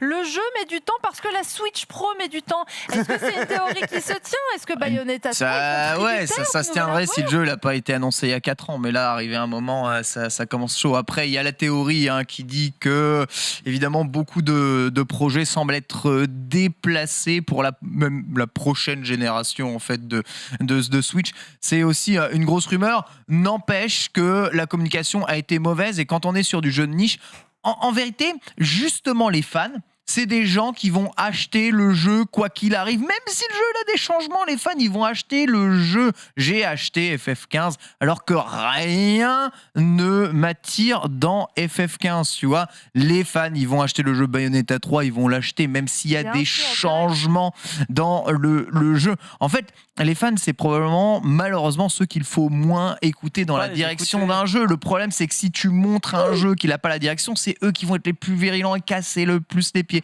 et répandre des rumeurs toxiques, alors qu'ils adorent le jeu, qu'ils aimeraient qu'il se vende pour qu'il y en ait d'autres. Mais non, ils vont pourrir le truc, histoire que ça meure bien dans leur toxicité, la dégueulasse. C'est un enfer absolu et total, le fanboyisme. Je suis fanboy, je sais ce que c'est.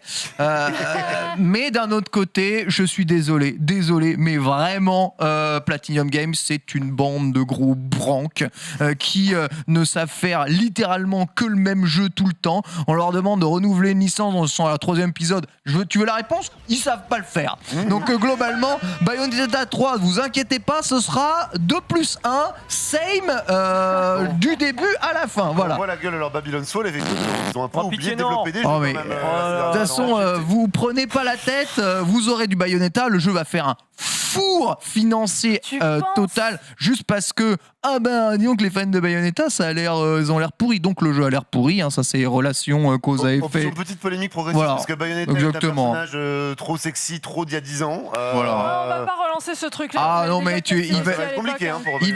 Il va prendre la masse. En plus, le producteur a l'air antipathique, tout ça. Voilà, je ne veux pas investir mon argent dans tout ça. Et ceux qui n'y connaissent rien, de toute façon, ils voient Bayonetta 3, ils font.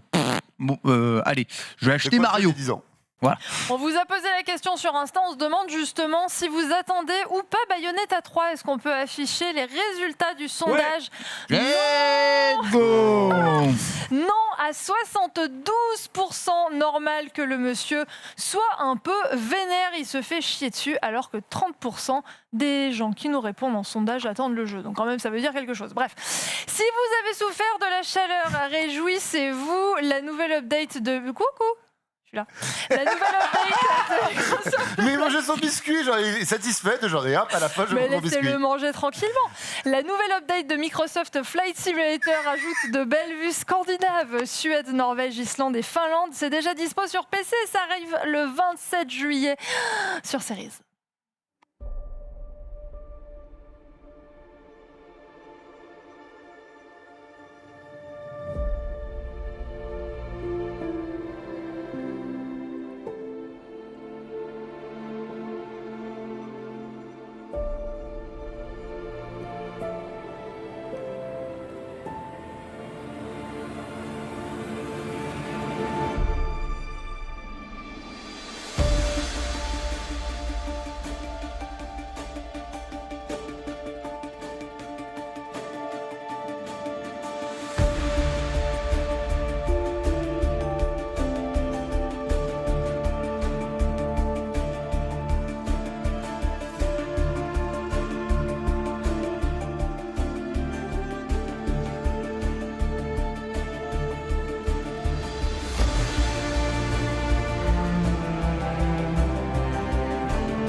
On espère que ça va toujours bien du côté de chez vous et on vous le rappelle, si vous êtes hypé par Flight Simulator, ça arrive Day One dans le Game Pass. C'est bien ça ? Je dis pas de conneries ? Oui, c'est ça. Console. Voilà. Ça y est déjà sur PC. Ça y est déjà sur PC. Ça arrivera le 27 juin en même temps que la sortie sur console. Antistar, comment tu vas ? Bonjour, ça va très bien, ça va plus fraîchement, ça fait plaisir. Par contre, je n'ai pas compris comment j'ai réussi à faire une chronique sur Silent Hill alors que j'étais là-bas. Je regardais le journal et je me suis vu en plateau. J'ai pas compris comment j'ai fait. On a fait un petit montage de toi. Vous êtes fort. C'est fou. Il y a un truc qui a changé, Antistar. T'as changé ta moustache ou un truc comme ça? T'as changé quelque Non, chose? j'ai pas de masque. T'as changé.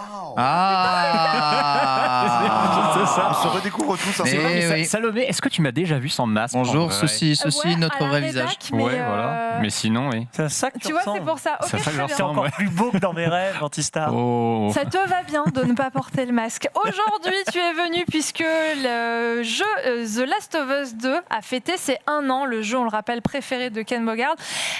Et tu nous disais pendant la vidéo de Flight Simulator que c'était le jeu sur lequel tu avais le plus d'objets.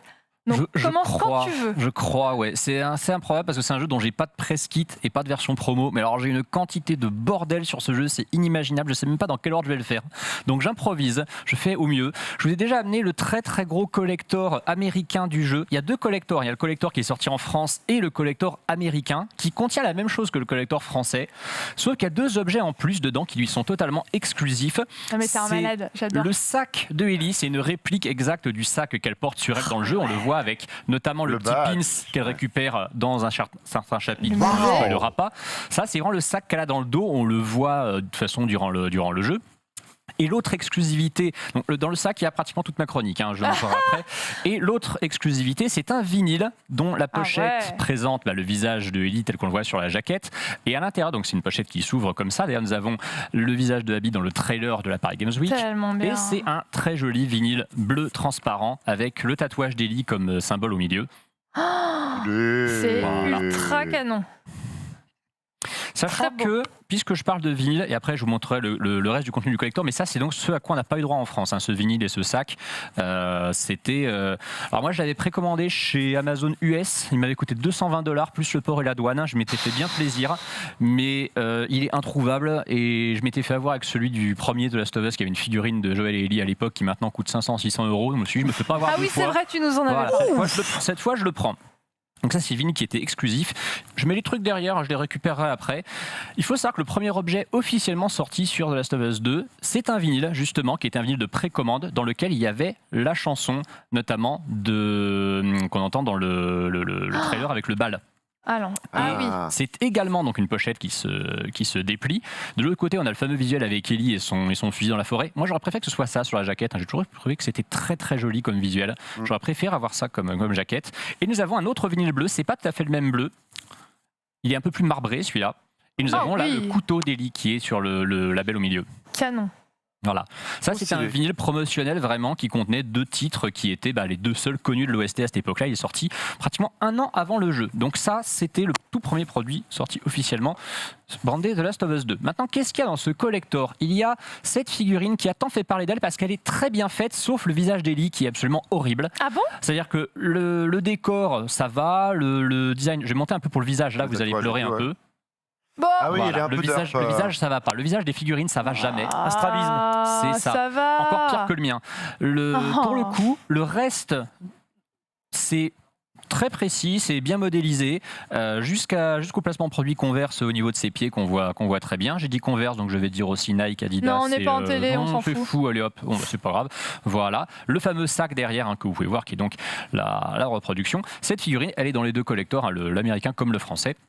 C'est donc la figurine officielle qui se trouve avec. Maintenant, qu'est-ce qu'il y a d'autre dans ce collector? C'est là donc que je vais devoir ouvrir le sac parce que tout est dedans. Oh là là là. Vous savez quoi, je vais y aller au fur et à mesure. As-tu besoin d'aide? Je vais me démerder. Antistar 5ème B qui s'installe le matin. Je vais me démerder. Ça, c'était une lithographie un peu en mode. On le voit là comme ça, en mode holographique qui alterne Jour-nuit, en fait quoi. entre la version nuit et la version jour. Génial. Jour, nuit, jour.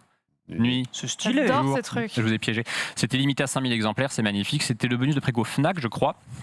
Nous avions eu en plus de ça, qu'est-ce que c'était que ça? Alors oui, ça c'était un petit cadeau pour les 35 ans du studio Naughty Dog. C'était une casquette de Last of Us 2. C'est probablement le goodie le plus pourri que j'ai sur le jeu, mais je le montre quand même.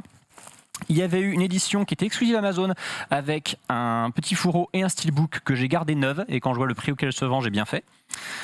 Ça, c'était l'OST du jeu sorti au format CD avec la fameuse guitare derrière. Oh là là, ça c'est la purge pour moi. Tu me fais écouter ça, c'est vraiment la torture. De quoi? L'OST du jeu? Ellie qui joue de la guitare, là, c'était vraiment horrible. Ah, moi j'adore.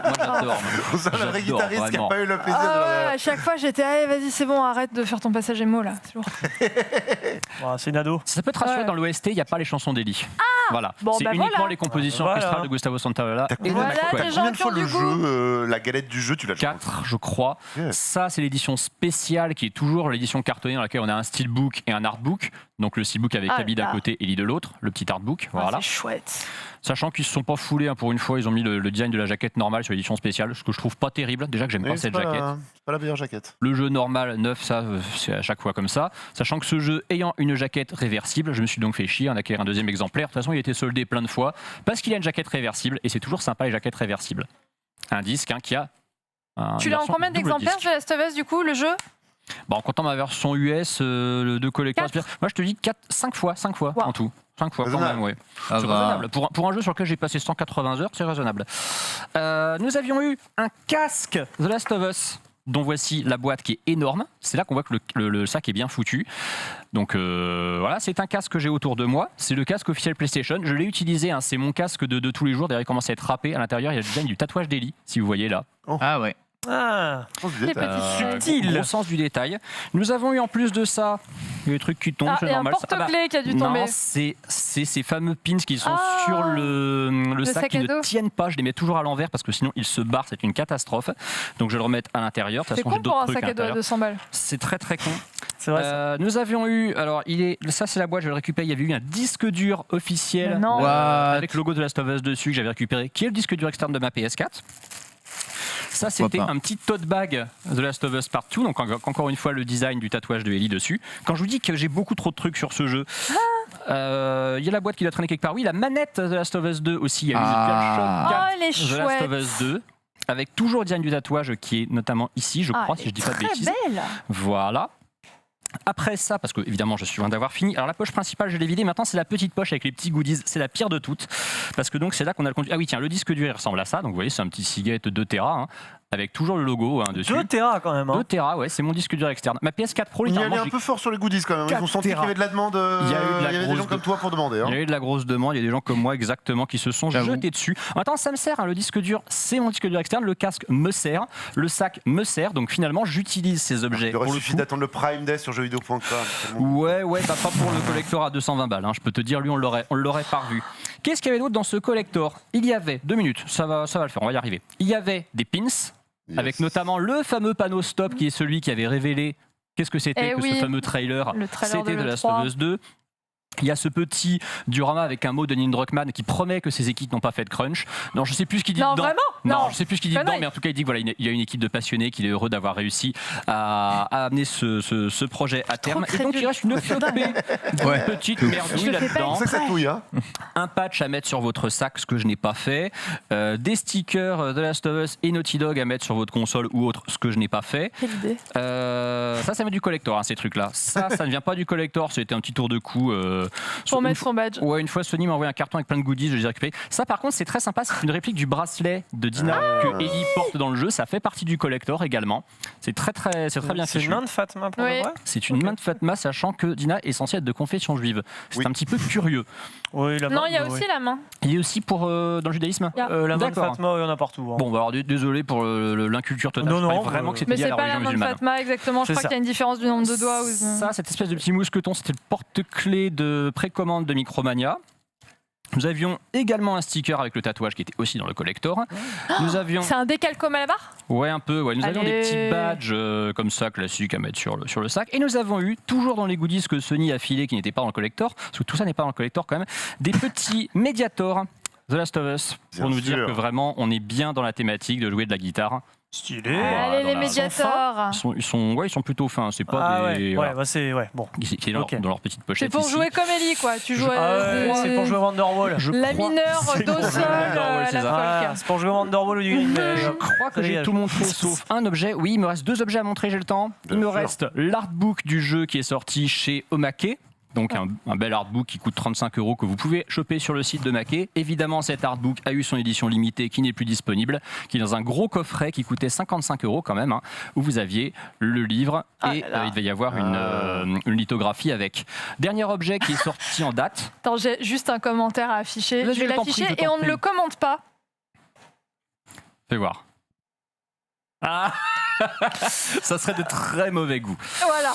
J'ai pas la ref. C'est pas normal. grave. Et enfin, le dernier objet sorti à ce jour, c'est l'OST double vinyle du jeu, qui est très sobre, hein, comme beaucoup de trucs. Vendez The Last of Us sur fond noir. Je vais essayer de l'ouvrir correctement au niveau de la pochette. Voilà.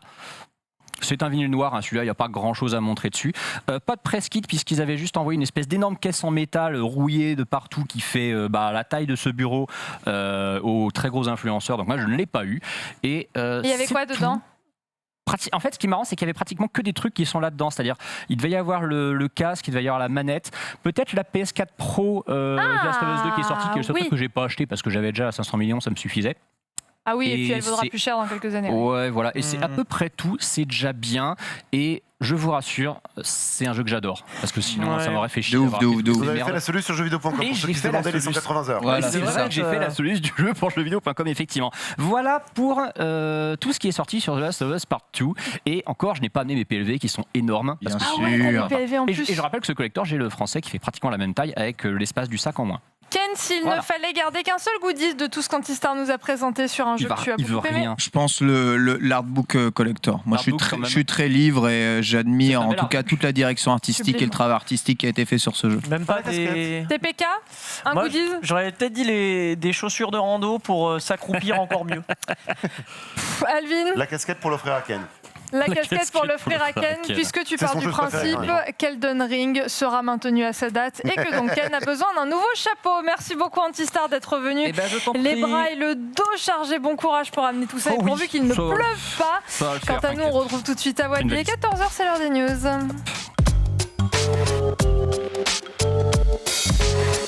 Et on commence avec Electronic Arts qui est sur le point de relancer l'une de ses franchises phares. Et oui, Electronic Arts serait sur le point de dévoiler le nouvel épisode de l'un de ses IP les plus connus lors de son EA Play Live le 22 juillet prochain, selon Jeff Grubb, journaliste à GamesBeat. Alors il n'a pas voulu dévoiler l'identité du jeu en question, mais il a néanmoins dit que nous verrions ce jeu à moins d'être mort avant. Cette petite phrase a provoqué un déchaînement de réactions et de nombreuses personnes pensent que ce passage sur la mort n'est pas anodin et serait lié à un nouveau Dead Space qui n'a pas connu de nouvel épisode depuis 2013. En tout cas, à moins d'un nouveau leak, on aura certainement la réponse dans un mois pile. Disney modifie sa stratégie jeux vidéo. Et oui, Luigi Prior, vice-président de Disney et Pixar, a parlé de sa vision pour les futurs jeux utilisant des propriétés ou personnages appartenant à la célèbre marque.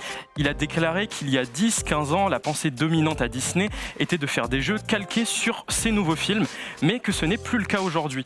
Selon lui, les fans veulent des histoires originales sur les personnages et mondes de Disney qui se distinguent de ses productions cinématographiques. Les annonces du nouveau jeu Avatar ou du crossover entre Sea of Thieves et Pirates des Caraïbes semblent être une illustration de la nouvelle vision de Disney sur le sujet.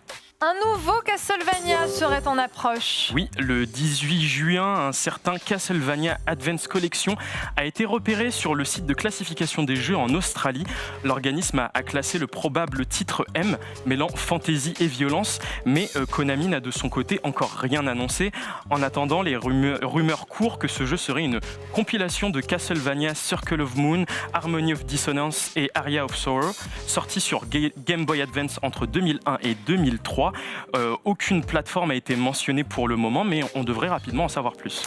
Et toujours plus de crossplay à l'horizon du côté de Sony. Et oui, Jim Ryan, président et CEO de Sony, dit vouloir davantage de crossplay pour les modes multijoueurs des jeux disponibles sur ses consoles.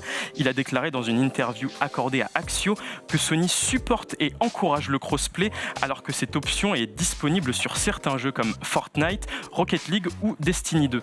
Ryan a précisé que le nombre de jeux compatibles avec le crossplay ne cesserait de croître dans les mois et années à venir. Et enfin, Marvel pourrait modifier sa stratégie au cinéma. Alors que la sortie de Black Widow est prévue en juillet 2021, après plus d'un an de report en raison de la pandémie, Kevin Feige, le patron de la division cinéma de Marvel, a déclaré que ce film pourrait être le premier d'une longue série de préquels dans l'univers du MCU. Il a dit qu'explorer le passé, le présent et le futur de tous les personnages de son catalogue est très certainement une possibilité, mais il a aussi précisé que cela devait se justifier créativement et obéir à une logique narrative, alors que le film débarque au cinéma et sur Disney+, le 9 juillet prochain. Les critiques positives affluent déjà sur les réseaux sociaux. Awad, vous le disiez, il y a quelques instants, il a annoncé le retour d'une de ses licences. Dans quelques instants, en fin d'émission, on vous pose la question, on vous demande à votre avis, quelle sera cette licence qui va renaître d'entre les morts. Merci beaucoup, Awad. On te laisse retourner au 4e. C'était Super News.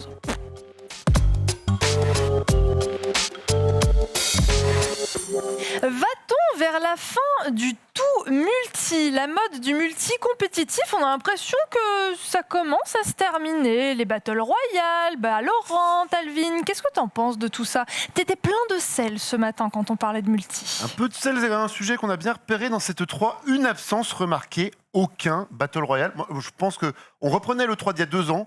Qui imaginait qu'on arriverait si vite à un E3 sans aucun Battle Royale? À part le jeu là, de Samurai Battle Royale qui était déjà annoncé, il n'y a pas eu un Activision, un EA pour dire le mode Battle Royale de Battlefield, il est mieux que celui de Call of Duty. Plus rien, c'est fini. À noter également très peu d'e-sport, hormis Capcom qui s'est souvenu qu'ils avaient Street 5 dans un coin.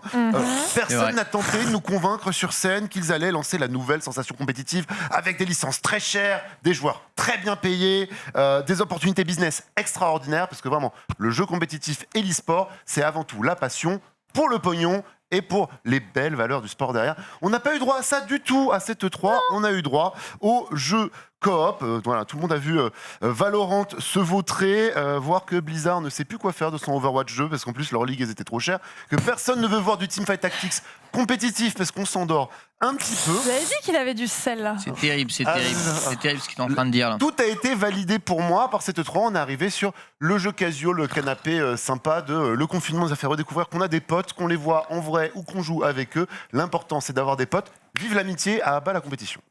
Est-ce que tu es d'accord? Est-ce que pour toi, le multi, c'est en train de disparaître? Et ce E3 nous a montré que c'était autre chose qui était à la mode à présent. Ah non, pas du tout. J'ai l'impression que cette E3 nous a montré plus que jamais que le jeu multijoueur était présent, que ce soit de la coopération ou du jeu multi. Un des fleurons reste, tu vois, Battlefield qui a été montré, Rainbow Six c'est du multi, et même c'est des jeux solo ultra, on va dire shiny, comme Forza Horizon 5. Ne pensez pas que Forza Horizon 5 c'est un jeu solo. Forza Horizon 5 c'est un jeu multi avec des composantes multi, une grosse composante multi pour la rejouabilité. Le jeu le plus attendu de l'E3. Bah oui, énormément de jeux n'ont pas que des solos intégrés, ils ont des multis qui s'intègrent vachement bien à leur jeu, même s'ils peuvent se jouer tout seuls. Oui, mais Forza, on te mettrait des IA, tu sentirais pas la différence. Mais il y a des. T'es en train de jouer, tu joues avec d'autres gens, mais tu joues avec d'autres voitures.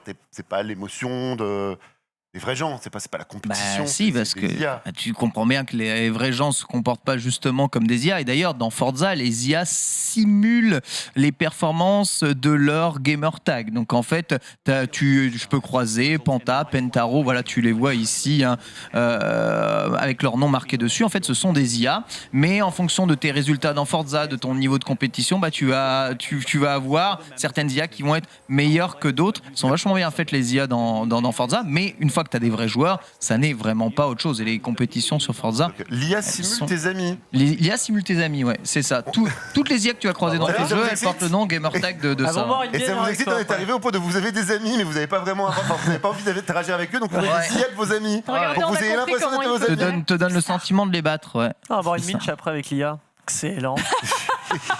Ça marche bien, on va te retrouver ensuite.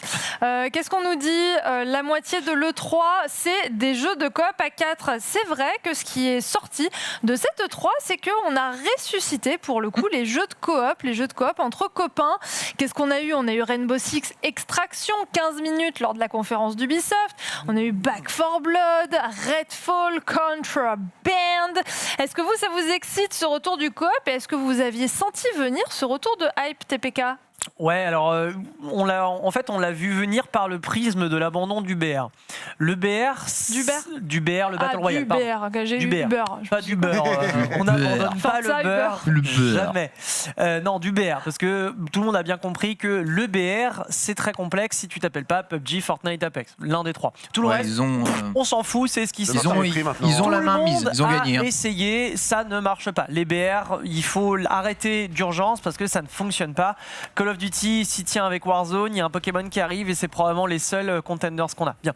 Donc maintenant les modes en coop, oui on aurait pu le voir arriver parce que la période de Covid a mine de rien créé un vide entre les gens, qu'il y a une inertie dans l'industrie du jeu vidéo qui fait que c'est pas parce qu'il y a le Covid que 2 semaines après, paf, Rainbow Six Quarantine ou Extraction, vous l'appelez comme vous voulez, et globalement tout le monde peut jouer ensemble à distance. Non. Mais il y a cette culture du meeting Zoom en fait qui s'est très vite déployée dans la société et qui fait que ce meeting Zoom on va le retrouver dans les jeux vidéo par le biais de la coop à 4 et moi je pense que c'est globalement on va dans le bon sens mais ce que j'aurais tendance à dire c'est qu'aujourd'hui soit tu as une feature en coop vraiment qui met l'aspect social en avant parce que les jeunes joueurs, les nouvelles générations et ça c'est quelque chose que je remarque alors au fur et à mesure de mes discussions avec de jeunes gens n'est-ce pas des jeunes gens plus jeunes que toi. Plus jeunes que moi, genre 10-15 ans de plus jeunes que moi. Tu vois, j'ai 26 ans, ça va. Ah, tu parles avec des mineurs, donc. Par exemple, mon petit frère qui a 18-19 ans, me dit que lui ne supporte pas faire un jeu solo parce qu'il a ce sentiment d'être tout seul, d'être livré à lui.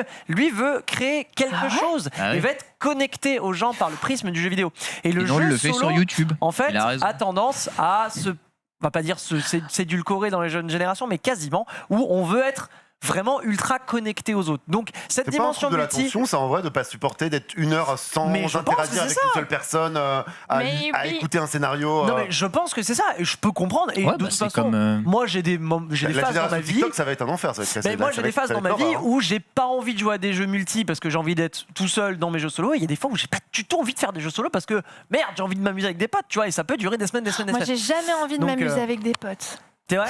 Jamais. J'ai toujours envie d'être toute seule. Bah écoute, donc voilà. Donc c'est pour ça que la dimension multijoueur, j'aurais même tendance à dire que la dimension multijoueur aujourd'hui, elle se dirige vers du bac à sable pur. Ce qui fait que maintenant, si ton jeu a une feature qui permet à des communautés de créer véritablement un monde persistant, de créer un mode de jeu de A à Z, Garry's Mod, Roblox, Minecraft, dans ce cas, on est sur une sensation multijoueur. Vraiment. Sinon, ton mode multijoueur sera accessoire / anecdotique. Aujourd'hui, les ténors du multijoueur, c'est du Fortnite ou c'est du bac à sable, c'est du Minecraft, c'est du Roblox, tout ce que je viens de dire.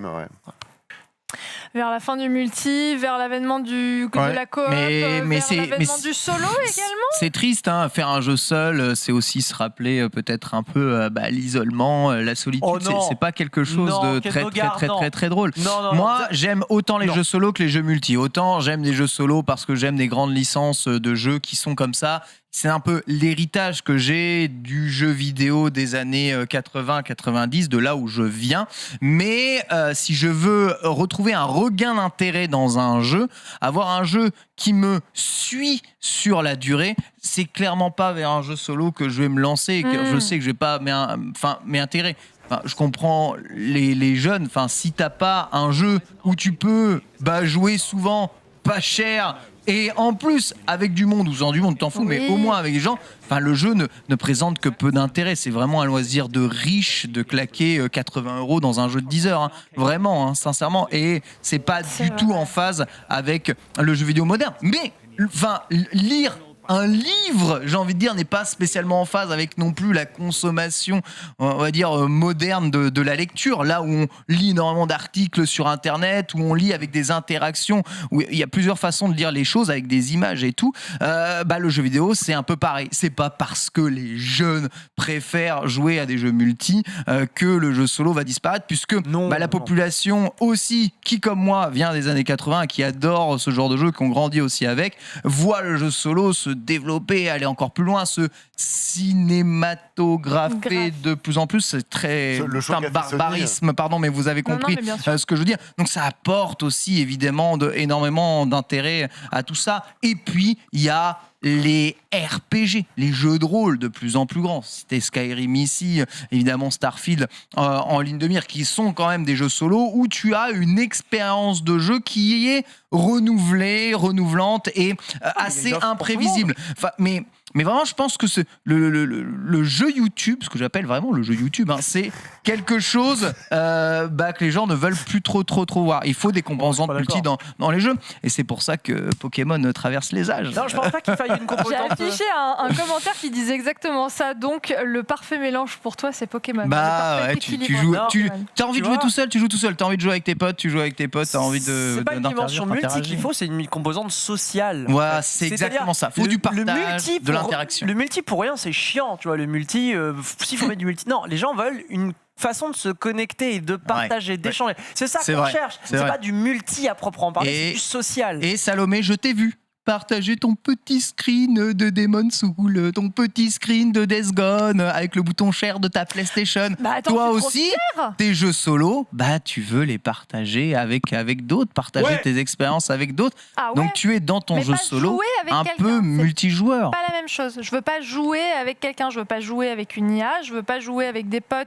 Et attends, je suis pas prêt parce qu'il y a la petite qui s'est réveillée. Non mais attends, je me fais chauffer une pizza et j'arrive. Non mais attends 2 secondes. Ouais mais les gars, j'ai 45 minutes pour jouer, j'en ai pas 50. Donc là, c'est déjà trop tard. Et on n'a pas lancé la partie. Les débuts de Among Us où t'as toujours une demi-heure en fait avant. Ce genre de jeu multi, ça me saoule aussi.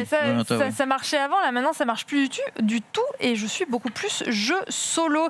J'affiche quelques-uns de vos commentaires. Vous envisagez, c'est très dur. Vous envisagez pas aussi que l'expérience multi ne sera jamais la même qu'en solo non linéaire. Ça, c'est donc un gros plus. C'est différent. C'est différent, c'est pas les mêmes expériences en effet. J'aimerais tellement aimer les jeux solo, mais j'aime trop me confronter à d'autres joueurs. Et le fait que 2 parties ne sont jamais pareilles. Ça, c'est vraiment le gros point fort du multijoueur des jeux. Tu vis jamais la même expérience. Non, en vrai, non. Ça dépend des jeux. On nous dit également 30 ans que je joue aux jeux de combat, m'avait fait 2 fois la même partie. Je connais des gens du même âge qui sont comme frères, ils ont juste découvert le jeu vidéo comme ça. Moi j'ai 29 ans, j'ai découvert le jeu vidéo qu'avec du solo. Et oui. Des potes gamers IRL, j'en ai 1 ou 2 que je connais, donc un peu compliqué de jouer avec des copains quand t'as pas beaucoup de copains qui sont joueurs. Si un jeu est pas multi, j'y joue pas, donc la fin du multi, je ne pense pas, il y aura toujours quelqu'un pour y jouer. Et enfin, on nous dit concernant la pandémie, parce que bien sûr c'est un facteur important, normal après le Covid, les gens veulent voir du monde tout en jouant aux jeux vidéo. Voilà ce qu'on pouvait vous dire là-dessus. On vous a posé un petit sondage sur Twitter, vous êtes plutôt jeu solo, jeu coop, jeu compète, je sais pas. Jeu solo à 60,5%, comme quoi l'expérience à plusieurs, c'est pas pour tout le monde. C'est le public jeuxvideo.com. Ça vraiment, ça reflète ultra bien le public jeuxvideo.com. Vraiment, on a un effet de zoom il y avait ces 3 jeux coop dans la seule conf de Microsoft, et c'est l'effet zoom qui nous a un peu tous aussi fait que 3 jeux en 1 heure. La mise à jour Pirates Life de Sea of Thieves, j'arrive pas, arrivera sur PC. J'arrive pas dans Sea of Thieves, c'est le 22 juin, regardez. Always remember this is the day your crew was joined by Captain Jack Sparrow. To the Sea of Thieves. Quick as you like. Chop, chop. It's time to bridge the worlds and take our rightful places as lords of the sea. Now we have awoken, and we are hungry. Perhaps they'll take me on the grand tour of me fallen kingdom. I was starting to think you'd taken a tumble. Not everyone's as steady on their feet as I am. This is the first place I've found where everyone appreciates my uniqueness. They're coming aboard! Keep your crusty claws off me! Davy Jones wishes you destroyed, and I shall oblige him. What is that infernal noise? That's Captain Infernal Noise to you, mate! Sparrow! Destroy that statue, and there'll be the double for pay. Enough of this! Hear me, my daughter! Come more than me! Whatever they've told you, it's not true. Unless it's flattering, in which case, it's all true, but they left out the best bits. Savvy?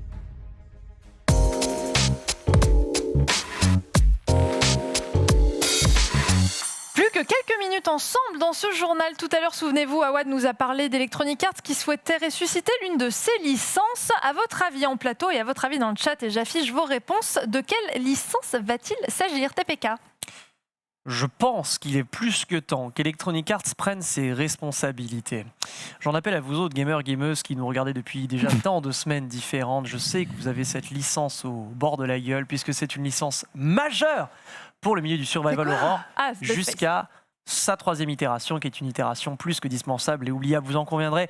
2 hades spacés. Dead Space, c'est la vie, c'est la mort aussi, d'où peut-être le message que Electronic Arts nous a communiqué au préalable. C'est vraiment, je pense, la licence la plus à même d'être ressuscitée, d'autant que Vogue Games n'est plus sur le projet, ou ne serait plus sur le projet, hypothétiquement. Ça s'est vraiment mal fini pour Dead Space. Il y a eu le 3 qui était, là encore, on parlait de jeu en coop, un jeu vraiment pensé pour la coopération, et notamment un autre Dead Space qui s'appelait Dead Space Extraction sur Wii, un spin-off mais Dead Space 1 incroyable. Dead Space 2, moi personnellement, j'ai trouvé encore plus incroyable que le premier parce que des rigidités de gameplay qu'on corrige, on met encore plus de contenu, une plus grande durée de vie, etc. Bref, moi Dead Space, ça m'a marqué, vraiment, ça m'a marqué. Je trouve c'est scandaleusement trop bien fait. On sait qu'il y a les anciens qui sont en train de travailler sur un nouveau projet, et je me trompe à chaque fois, c'est Callisto Protocol et non pas Calypso. J'ai toujours envie de dire Calypso Protocol. Callisto Protocol, bref, Dead Space jusqu'au bout. Dead Space pour TPK, Ken. Le jeu vidéo nourrit quand même énormément de mes désirs. C'est pas mal d'avoir beaucoup de licences que je veux voir revenir. Metroid 5 en fait partie. Si je devais citer une licence que je veux vraiment voir revenir, c'est la licence Fatal Fury. Voilà, je pense que c'est elle qui me manque le plus. Ça fait partie d'une de mes licences de jeux de combat du cœur. Aujourd'hui, le seul jeu de combat qui reste chez SNK, c'est King of Fighters et Samurai Shodown. La licence Fatal Fury qui a dérivé en King of Fighters était vraiment la licence que je préférais. J'en tirais mon pseudo, Bogard, de cette licence-là. Donc voir Mark of the Wolf ou autre chose revenir, c'est peut-être mon seul véritable désir. Il y avait quelque chose encore à faire dans ce jeu-là. La vraie réponse à Street Fighter, je pense qu'elle était dans ce jeu-là. Et SNK a préféré ne pas se battre et faire des jeux en 3 contre 3 sur un registre différent, on va dire, que celui de Street Fighter. Parce que moi, j'aimais bien la pluralité, en tout cas, de possibilités dans le genre. Alvin, toi. Chez EA, l'autre option après Dead Space, ça pourrait être un Mirror's Edge qui s'adapterait bien à la mode des open world, de reprendre le concept d'univers, peut-être de lâcher un petit peu le côté que sur les toits, mais de faire un vrai open world avec du parcours où tu peux grimper depuis le sol n'importe où, une espèce de Spider-Man de la Révolution. Je pense qu'il y aurait quelque chose. En dehors de chez EA, je suis resté un peu sur ma faim quand même de cette 3. De ne pas avoir eu le retour de Dino Crisis. Je pense que vous êtes nombreux à nous le dire dans le chat. C'est clair. On est prêt, on a envie, ne vous épuisez pas sur Resident Evil. Ne nous faites pas une Resident Evil 6 à vouloir nous faire du Resident Evil tous les ans. Et prenez un peu de recul et faites-nous du Dino Crisis qui serait super bien pour la VR, super bien en solo, que tout le monde est prêt. Alors, on est prêt pour Dino Crisis. Beaucoup de propositions, j'ai essayé d'en afficher le maximum. C'est la fin de cette émission et on ne se laisse pas sans terminer avec une triste nouvelle. Philou Sport nous a quittés ce week-end. La bienveillance avec laquelle vous l'aviez accueilli dans le journal l'avait profondément touché et aidé à se lancer sur Twitch. La bienveillance, c'était son maître mot. Merci beaucoup à vous tous de l'avoir aidé à accomplir son dernier rêve. Et comme le disait si bien Michel Drucker, salut mon pote, à demain dans le journal.